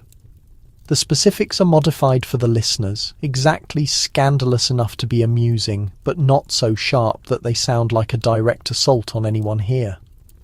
The servants chuckle, but beneath the entertainment lies a more sobering lesson. People with fortune and titles can act recklessly and still maintain their standing. People attending them cannot afford even one blunder of that magnitude. Historians continue debating whether servants in such houses genuinely experience loyalty toward those who employ them, or primarily remain out of need and routine. Diaries and letters reveal both intense dedication and profound resentment. Some housekeepers speak fondly of families they attended for decades. Others document insults and unjust termination with fierce anger. As you watch the butler precisely pour his own cup of tea, you realise that emotions here are seldom simple. Regard and bitterness, satisfaction and annoyance occupy the same space at the same table. Evenings create chances for more subtle manoeuvres. A maid dispatched to retrieve a shawl might linger just enough to catch a piece of discussion in the drawing room. A footman topping up wine might glimpse a letter placed carelessly on a side table. Some disregard what they witness and overhear. Others file it away in memory, uncertain whether they'll ever deploy it, but conscious that information itself carries influence. In a crisis, understanding who disputed with whom or who carries debt where could provide advantage. Not all secrets flow downward. Sometimes information travels up, steered carefully by those who grasp its worth. The housekeeper might discreetly inform the mistress. If a particular merchant appears undependable, or if a young maid speaks frequently of eloping with a soldier, the butler might reference a footman's strong performance. When visitors compliment the efficiency of dinner service, you comprehend that in this arrangement people are perpetually assessing one another. It's a social marketplace where standing is money and everyone maintains their own small accounts. Occasionally conflict penetrates the calm exterior. A maid gets caught with a concealed bottle of liquor. Voices escalate in the kitchen as charges get thrown around. The cook protests that items are vanishing. The housekeeper summons everyone, her keys rattling like an alarm. A hunt commences, not merely of pockets and trunks, but of faces. Innocence and culpability get interpreted in the tremor of a hand, the unwillingness to hold someone's gaze. Penalties differ. A reprimand, docking of earnings, or immediate dismissal without a reference, which can feel like banishment from an entire employment universe. You perceive an unstated principle. Never allow a dispute to become observable to the family. Conflicts get resolved downstairs whenever feasible, with a cutting remark, an icy silence, or sometimes an apology pushed through tightened jaw. The final thing anyone desires is for the mistress to materialize in the entrance and witness disorder in the exact section of the house that's meant to maintain everything orderly. It would resemble watching the magician midway through a performance scatter all the props. Quiet influence reveals itself in minor actions you could overlook if you glance away. The housekeeper determines which rooms get ventilated most completely, subtly affecting whose draperies smell fresher. The cook selects how liberal to be with the sugar in a sweet dish, knowing precisely who will most likely register it. The butler manages the wine cellar key.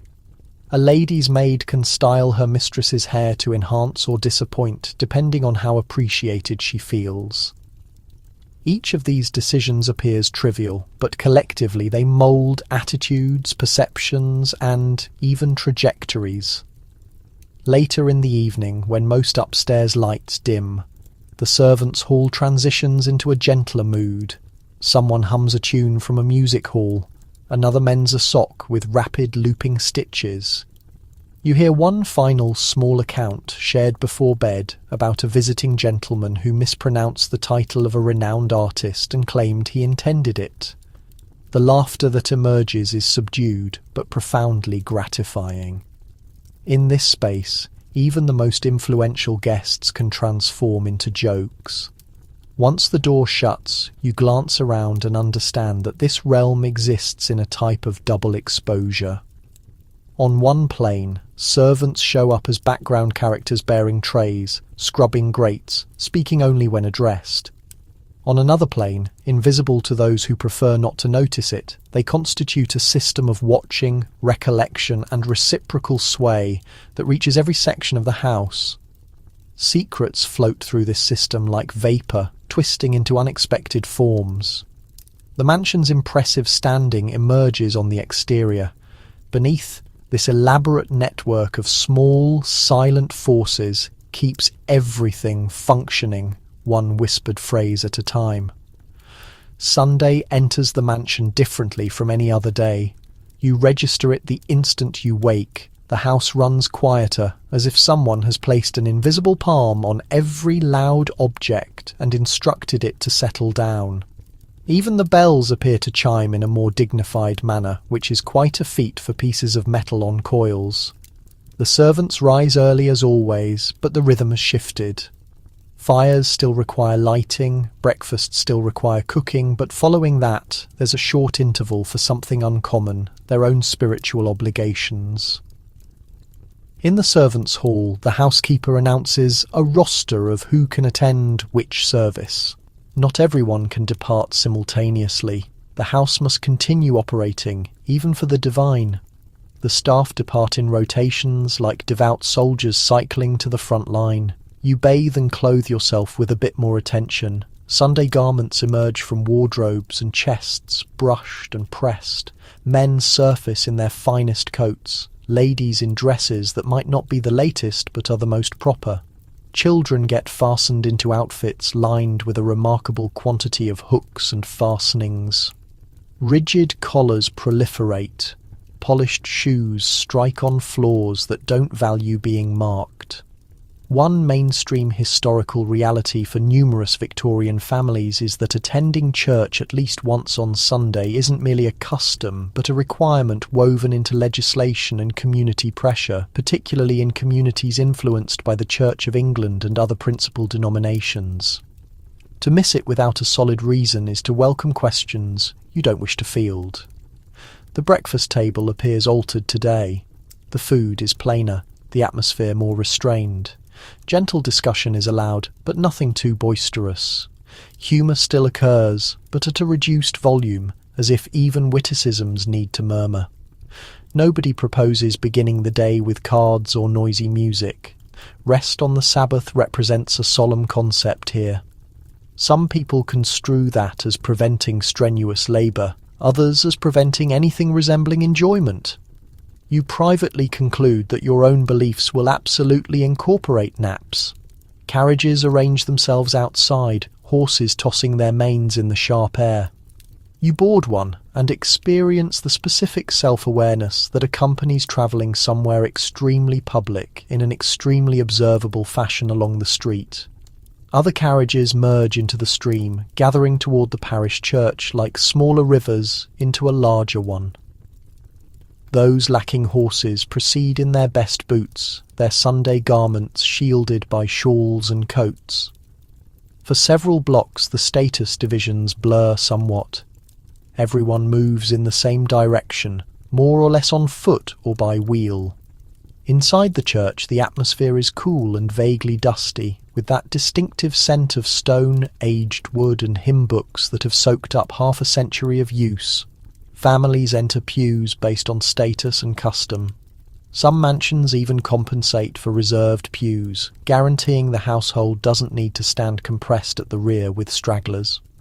You ease into a seat and observe how the congregation positions itself like a community chart, the affluent in front or in enclosed boxes, merchants grouped in the centre, the impoverished and servants on benches farther back or in balconies. Everyone venerates the same God, but not from the same proximity. The service commences. Prayers get recited in deliberate, controlled voices. Some people track every word, lips shifting in silent accompaniment. Others allow their thoughts to wander while their bodies remain extremely motionless. Hymns ascend and descend, supported by an organ that breathes nobly through every stanza. You sing, or at minimum you manipulate your mouth persuasively, hoping nobody detects. If you stray off pitch, the sermon arrives next, presented from a pulpit that elevates the preacher above the congregation. It could address obligation, generosity, moral restraint, or the hazards of contemporary temptations. You suppress the impulse to verify whether anyone is tempted, chiefly by the notion of the roast anticipating at home. Historians continue disputing whether people in households like this are authentically more religious than their less wealthy neighbours, or merely more conspicuous about their religious practices. Diaries demonstrate profound personal conviction, in certain instances social compulsion in others. For numerous people, the reality exists somewhere between. They trust sincerely, yet still observe who appears tardy, who dresses inappropriately vibrant, and who appears strangely acquainted with the practice of dozing during sermons. Following the service, the churchyard transforms into a social platform. People acknowledge, greet and trade courteous observations about wellness, climate and the sermon. Invitations get suggested, connections renewed, competitions assessed. The mistress of the mansion executes her functions smoothly, extending approving smiles to those she desires to promote, cooler ones to those she favours. At a distance, a casual comment about a charitable organisation could be a sincere demonstration of worry, a delicate appeal for assistance, or both simultaneously. Back at the house, Sunday lunch assumes a particular significance. The meal on this day is frequently larger and more formal, a weekly banquet in miniature. The table displays its finest cloth. The silver gleams with extra intensity.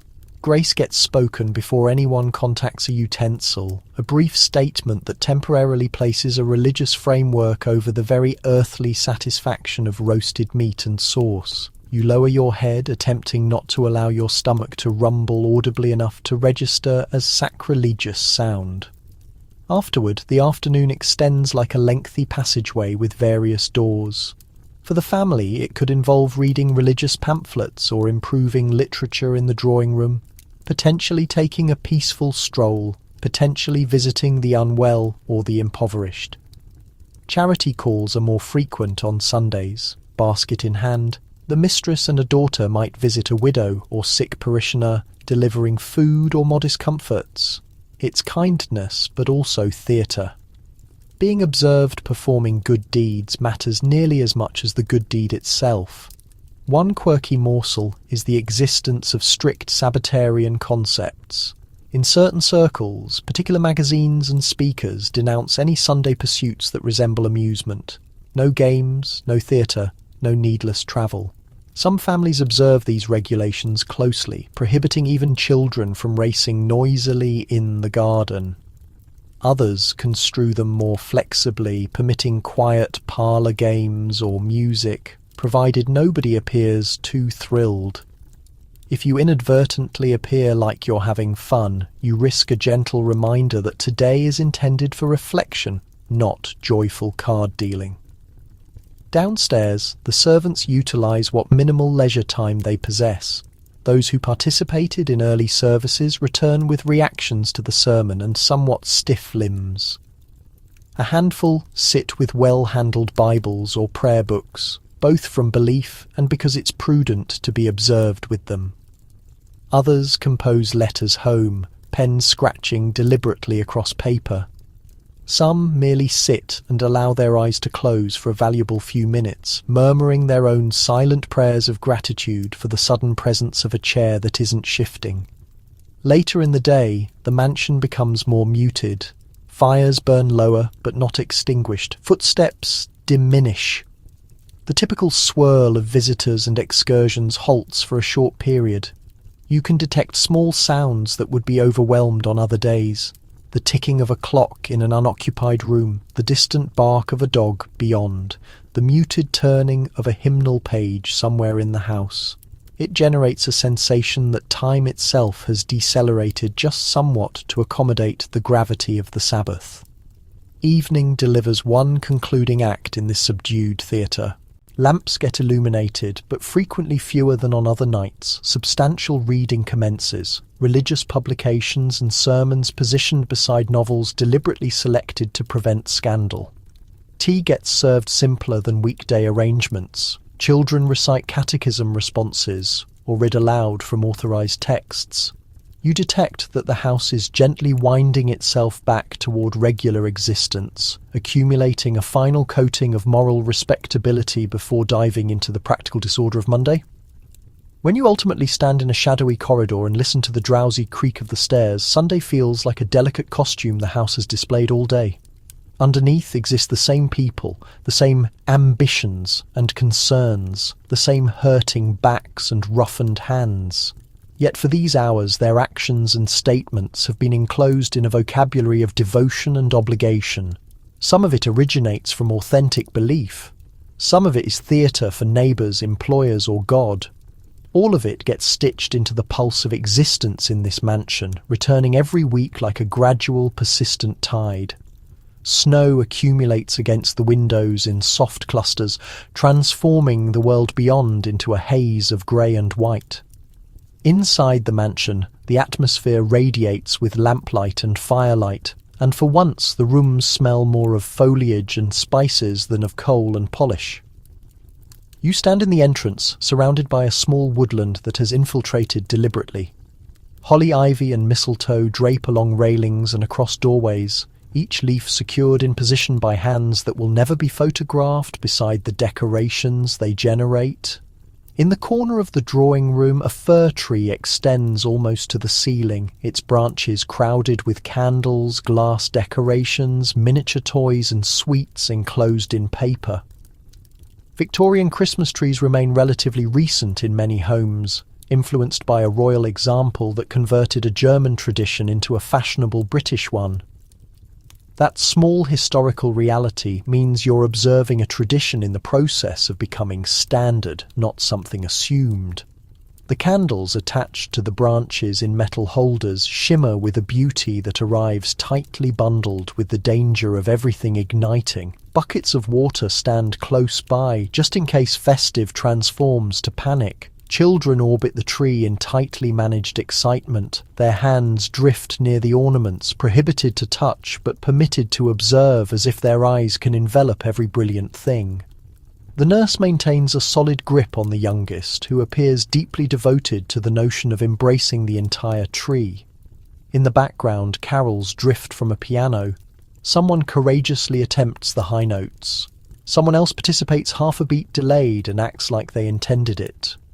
On a side table rests a neat stack of cards decorated with snow scenes, robins, and sentimental verses. The invention and swift circulation of the Christmas card is one of the century's more delightful innovations, permitting families to dispatch seasonal greetings through the increasingly busy postal system. You select one and read the printed message, wishing health and happiness. It's straightforward, but behind it exists a whole network of printers, artists, and postal workers. There's also the silent understanding that neglecting to send cards to certain people might communicate more than any printed message ever could. At dinner, plum pudding appears with ceremonial flourish, steamed to a dark, glossy excellence, soaked in spirits and transported in with blue flames dancing dramatically around it. Everyone claps, as if the dessert has just executed a solo on stage.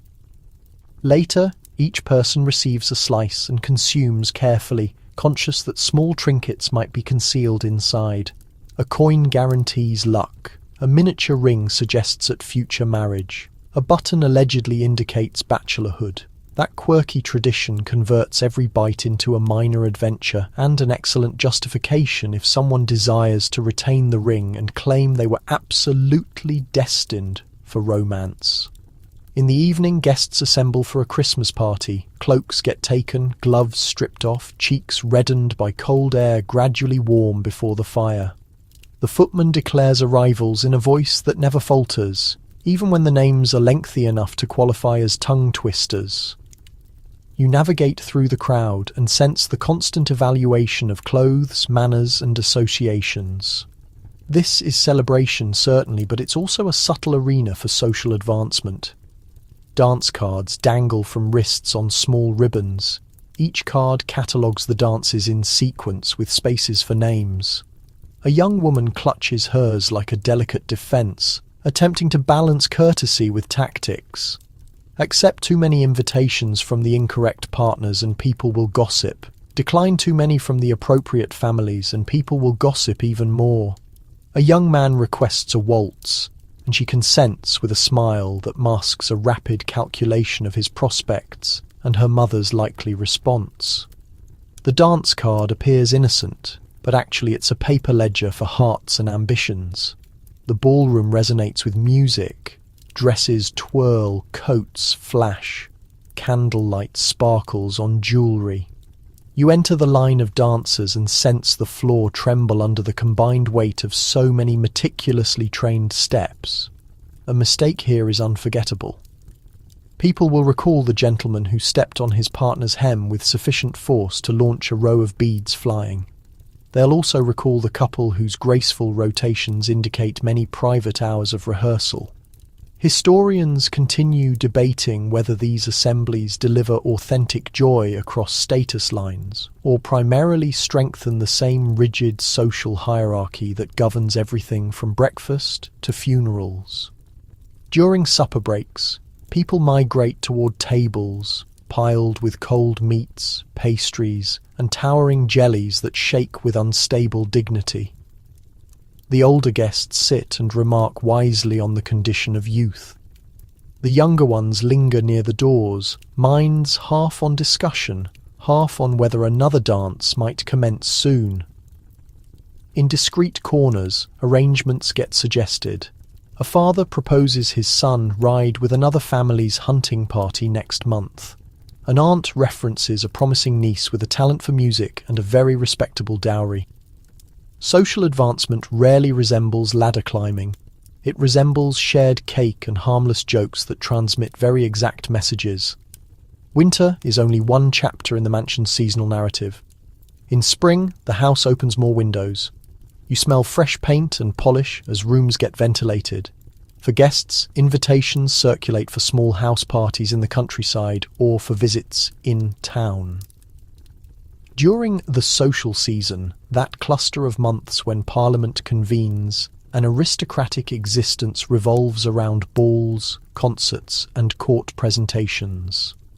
For families with daughters approaching adulthood, this is a critical juncture.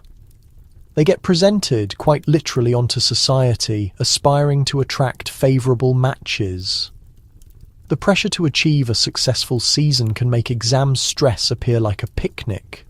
Summer delivers garden parties. You step onto the lawn and sense grass beneath your shoes, trimmed to an almost absurd perfection.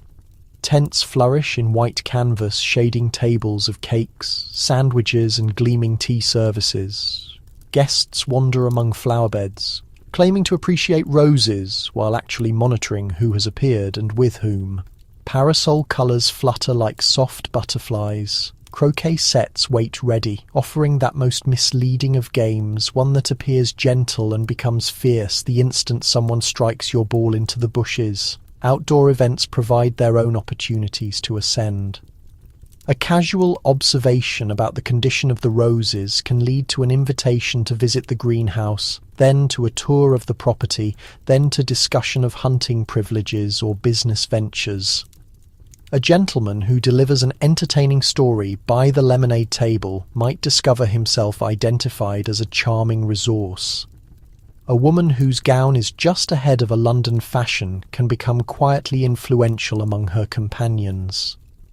Even the selection of which hat to wear isn't entirely random. Too plain, and you appear careless. Too elaborate, and you seem to be exerting too much effort. Autumn shifts the house inward again. Flames kindle early as woolen wraps, and scarves emerge once more. Hunting expeditions unfold on rural properties, gathering visitors in rougher garments, though the unwritten rules remain just as intricate.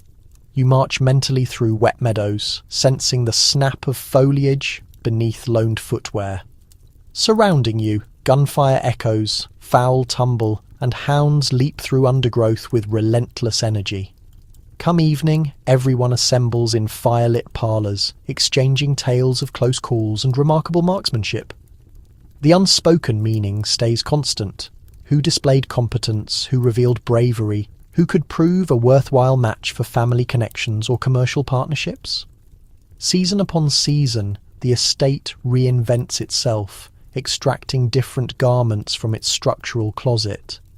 During Christmas, it sparkles with decorations and flickering wicks. Through spring, it carries the scent of wax and blossoms. Throughout summer, it throws open casements and extends across grass. During autumn, it draws people near to hearths.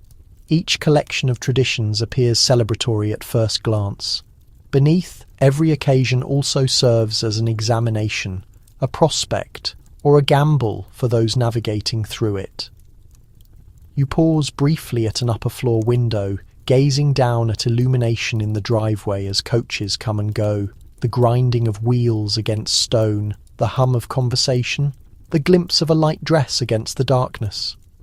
You understand that for many, the social calendar in this estate is not merely a schedule of festivities.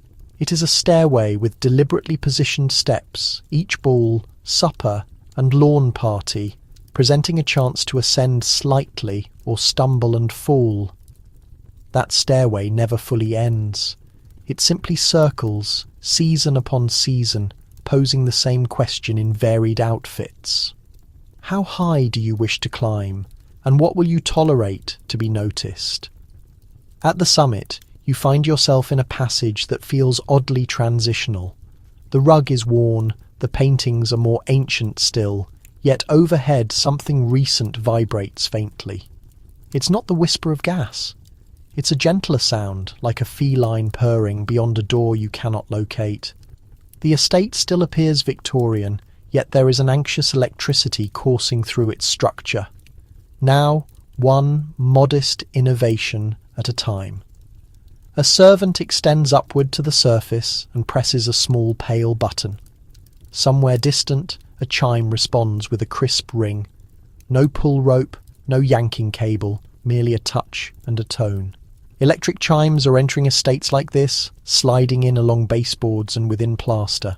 The cables, concealed from view, transform servants into even swifter attendants, as though the household has gained psychic abilities that only function when they desire additional tea.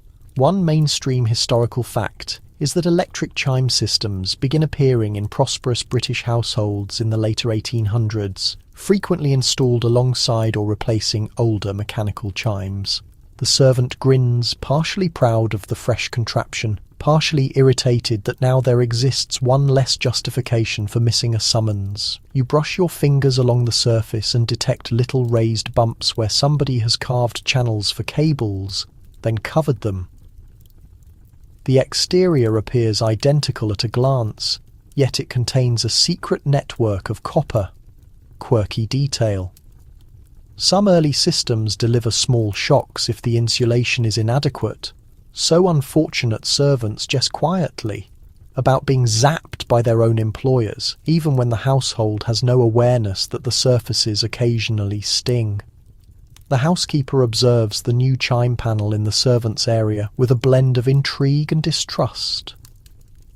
The shining indicators now shift with an almost smug quickness whenever someone presses a button. Upstairs, the previous system rattled, squeaked, and occasionally stuck just enough to grant a few seconds of mercy. The fresh one functions too efficiently. Fewer justifications, more urgency. A maid grumbles that if inventors continue perfecting things like this, eventually someone will create a device that lets the mistress ring directly within their dreams. Everyone chuckles, then glances anxiously at the cables. Just in case. You follow a passageway to a chamber that smells of recent plaster and tentative pride. On the ceiling, a white glass sphere hangs. Where previously a gas jet bent downward on its metal limb, the sphere resembles a captured moon. Within it, a filament waits. The master enters, clears his throat, and presses a switch. With a small click, the chamber erupts into clear, steady illumination. No hiss, no fumes, no exposed flame. The brightness feels startling, almost rude. Every fold in the wallpaper, every particle of dust on the shelf suddenly announces itself loudly. The mistress narrows her eyes. She appreciates the convenience, the absence of soot on her drapes. Yet she is less certain about the manner this new illumination strips away flattering shadows. Candles and gaslights forgive lines. Electric illumination is brutally honest. A visitor jokes that everyone will need to start worrying about their appearance from all angles. Now you decide internally that progress is all enjoyment and amusement until it invents unflattering illumination. Historians still debate whether households embrace electric lighting purely for its practical safety and brightness, or also for the fashionable status that accompanies being early adopters. The expense is steep initially, and not everyone trusts the invisible power. Some individuals insist on maintaining gas or oil lamps as backup, and there are accounts of residents asking if the electricity will leak out at night if they forget to turn something off. Caution and curiosity share territory in these chambers. Downstairs, the cook has acquired a new stove attachment, a kind of metal beast that promises more consistent heat. It runs on gas. Hissing steadily, she eyes it like a competitor. The coal range has understood her temperament for years. This gas burner heats quicker, yet it also demands more attention and precise handling. The first pot of sauce boils over in a spectacular scorching surge. After a long, smoky pause, the cook announces that progress can sit in the corner and think about what it has done. Everyone pretends not to grin. In a small rear chamber, something even stranger waits. A box with a speaking end and a listening end mounted on the surface and connected by cables that disappear into the floor. The telephone. The master demonstrates it to a select group, his voice slightly too loud as he calls a number connected to another household across town. After a few crackling seconds, a faint reply answers. The sound is ghostly, flat yet unmistakably human. For a heartbeat, the chamber holds its breath. Then someone laughs nervously as though the device might take offence. The household's youngest son is completely enchanted. He imagines being able to call his friends without the nuisance of letters or visits. The older aunt in the corner looks less excited. She mutters something about voices being stolen through cables and suggests that just because one can speak to distant people instantly does not mean one should. The telephone, like many new devices, divides the household along lines of age, temperament, and willingness to let technology into private life. Print media and advertising shift the atmosphere of the estate. Cheaply produced newspapers and magazines arrive more frequently, loaded with advertisements for gadgets that promise to transform housework. Mechanical carpet sweepers roll across floors, their brushes whirring. Hand-cranked washing machines churn laundry with dramatic enthusiasm. There are even early vacuum systems that use suction pipes attached to loud machines, sometimes powered by engines outside, turning cleaning into something that sounds like a small railway trying to break into the living room. The servants nod approvingly at some innovations, roll their eyes at others, and quietly note which time-saving device actually creates 3 new tasks. In the sewing chamber, a treadle-powered machine clacks rhythmically as a seamstress guides fabric under the needle. Stitches that previously took hours now emerge in minutes. Dresses can be altered more quickly, uniform aprons repaired before anyone notices they were fraying. At the same time, the expectation grows that more garments will be owned, more often updated, more precisely fitted. Technology speeds the work, yet it also sharpens demand. The seamstress presses her foot on the pedal a little harder, as though trying to outrun the sensation of that invisible pressure. Quirky detail. Some household members fear that constant exposure to machinery might overstimulate sensitive minds or bodies. Advice. Writers warn against reading too many novels under bright electric lights, riding trains at high speeds, or using modern devices late at night. The idea that nerves can be exhausted by innovation spreads through essays and parlour conversations. You listen to this while standing in an estate where servants haul coal, scrub floors and sprint up and down stairs, and you quietly suspect that nerves are not distributed quite evenly across the population. The estate's plumbing adjusts in fits and starts as well. Old cisterns and pipes give way to new layouts that promise cleaner water and more reliable flushing. Bathrooms gain porcelain fixtures with shining taps. Hot water, piped instead of carried, feels miraculous when it actually works. Of course, when the systems fail, they fail impressively. Pipes burst in winter, leaving ceilings dripping and tempers boiling. A maid shakes her head and remarks that at least a bucket has the decency not to explode above your head without warning. Even the way time is measured shifts. Clocks become more accurate. synchronised to railway timetables and standardised time zones. Pocket watches click in waistcoat pockets, checked frequently. Punctuality becomes a modern virtue attached to notions of efficiency and respectability. You hear someone complain that now that everyone owns a reliable watch, there are fewer excuses for being fashionably late. The estate ticks in more precise unison, each mechanism joining the quiet chorus.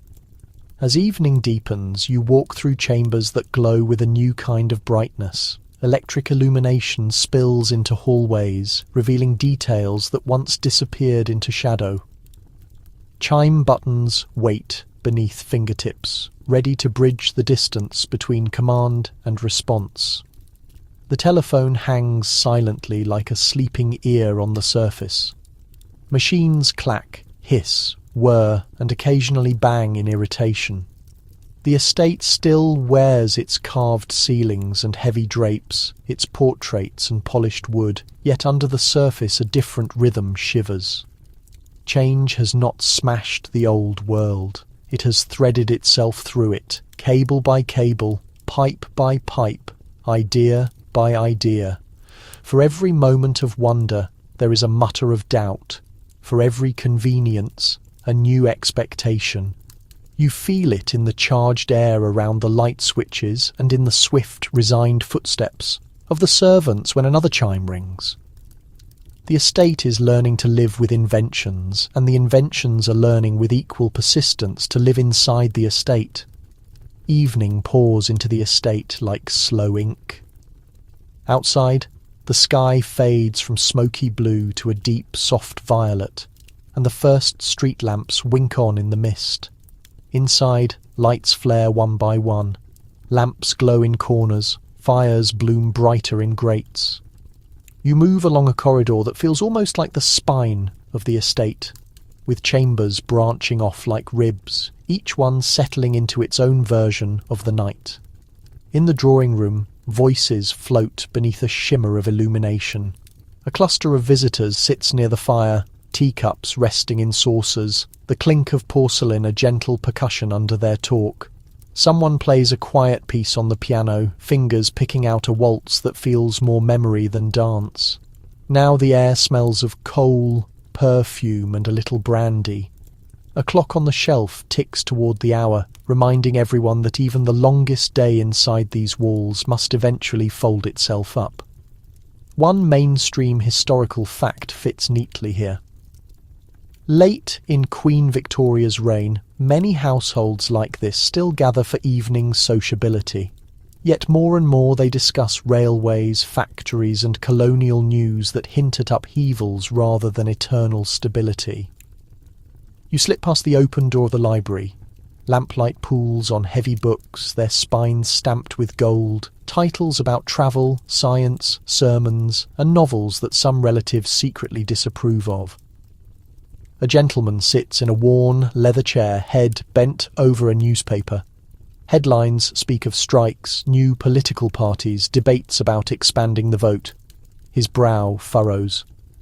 He looks like a man who has always assumed his world will keep its shape forever and is now beginning to suspect that the outlines might be changing. Historians still debate whether these households fully recognise at this moment how close they stand to losing the unquestioned dominance of old landed and industrial elites, or whether they live mostly in a haze of comforting denial. In a quieter sitting chamber, an older woman stitches by lamplight, spectacles perched low on her nose. Beside her lies a box of mementos, invitations tied with ribbon, faded calling cards, pressed flowers from long-ago dances. A quirky tidbit surfaces as she lifts a small notebook where she has carefully indexed the household's social life for decades, noting who visited when and which marriages followed, which suppers, as though life can be filed into neat entries. For her, the past is something she can literally hold, pinned down between paper and ink, even as the present grows more restless.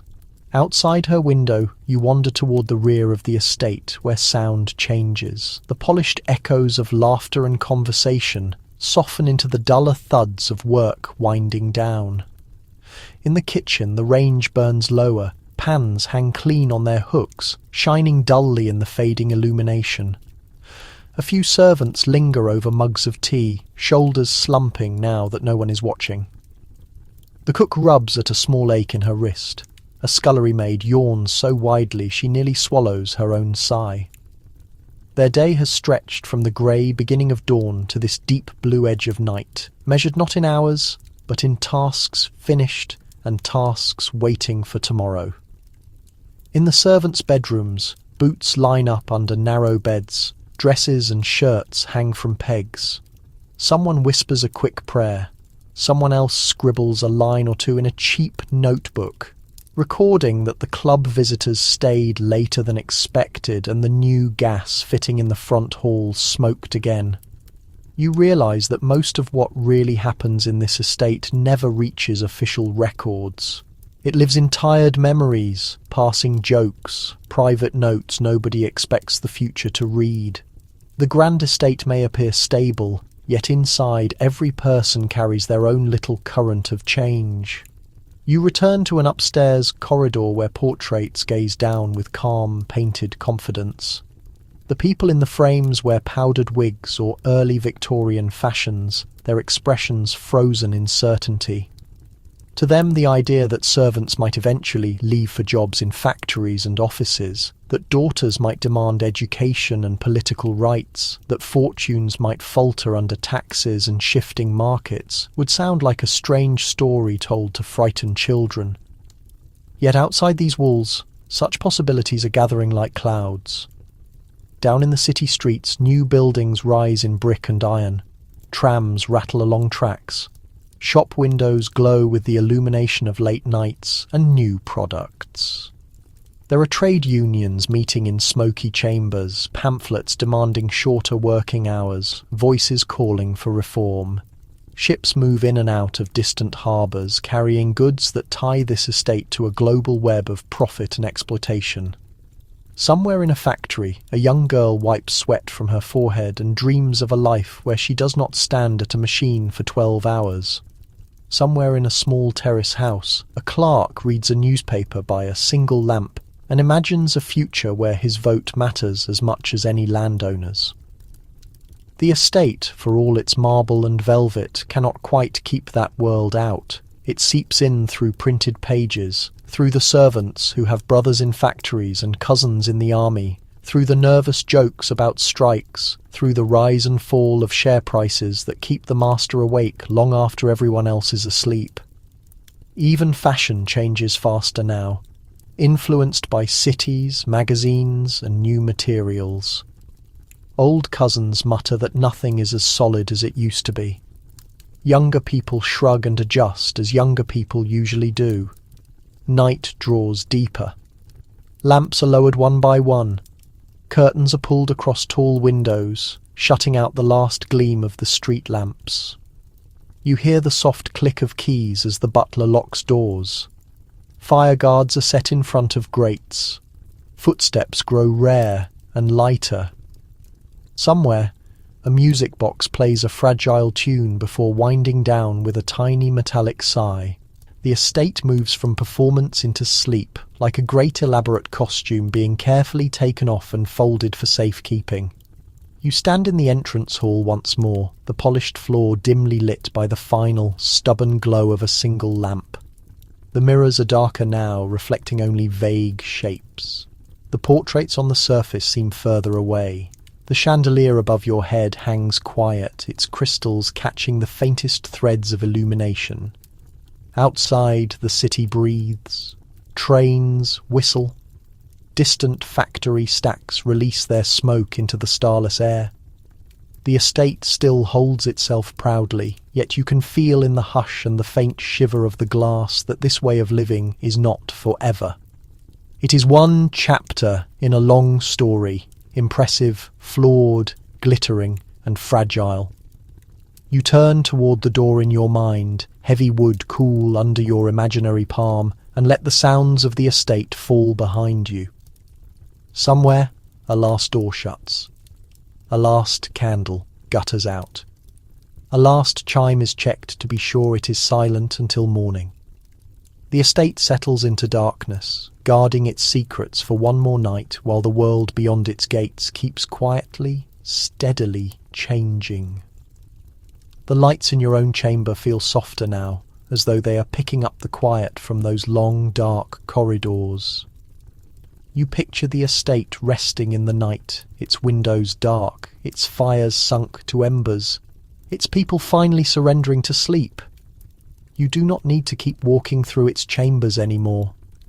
They can stay where they are, tucked safely in your imagination, like pages closed in a book that you can always open again another time. Let your thoughts drift away from the clatter of plates, the click of keys, the murmur of polite conversation.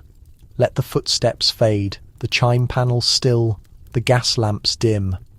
In your mind, imagine the great front door firmly shut, the curtains drawn, the nursery quiet, the servants' area empty, the library closed. Somewhere in that distant world, the estate breathes slowly in the dark, yet it does not need you to watch over it. It knows how to sleep. Bring your attention back to your own breathing, steady and gentle. Feel how different it is from the tight, laced breaths inside those corsets, from the hurried breaths of a maid racing up the stairs, from the tired sighs near the kitchen fire. Each breath you take now can be easy, in and out. No one is judging your posture. No one is ringing a chime. Nothing at all needs polishing. If your mind wanders back to a glittering ballroom or a cold stone scullery, that is fine. Let the images pass like distant coaches rolling along a road, far away. You can watch them for a moment, then let them drift off into the dark. There is nothing urgent there. The dances are finished. The fires are banked. The clocks in that estate, for tonight at least, can tick without your help. You are here in your own time, in your own space, wrapped in your own sort of comfort. The world outside your window may be busy, yet right now you do not have to follow its pace. You can let your eyes grow heavier, your thoughts slower, your body softer against the pillow.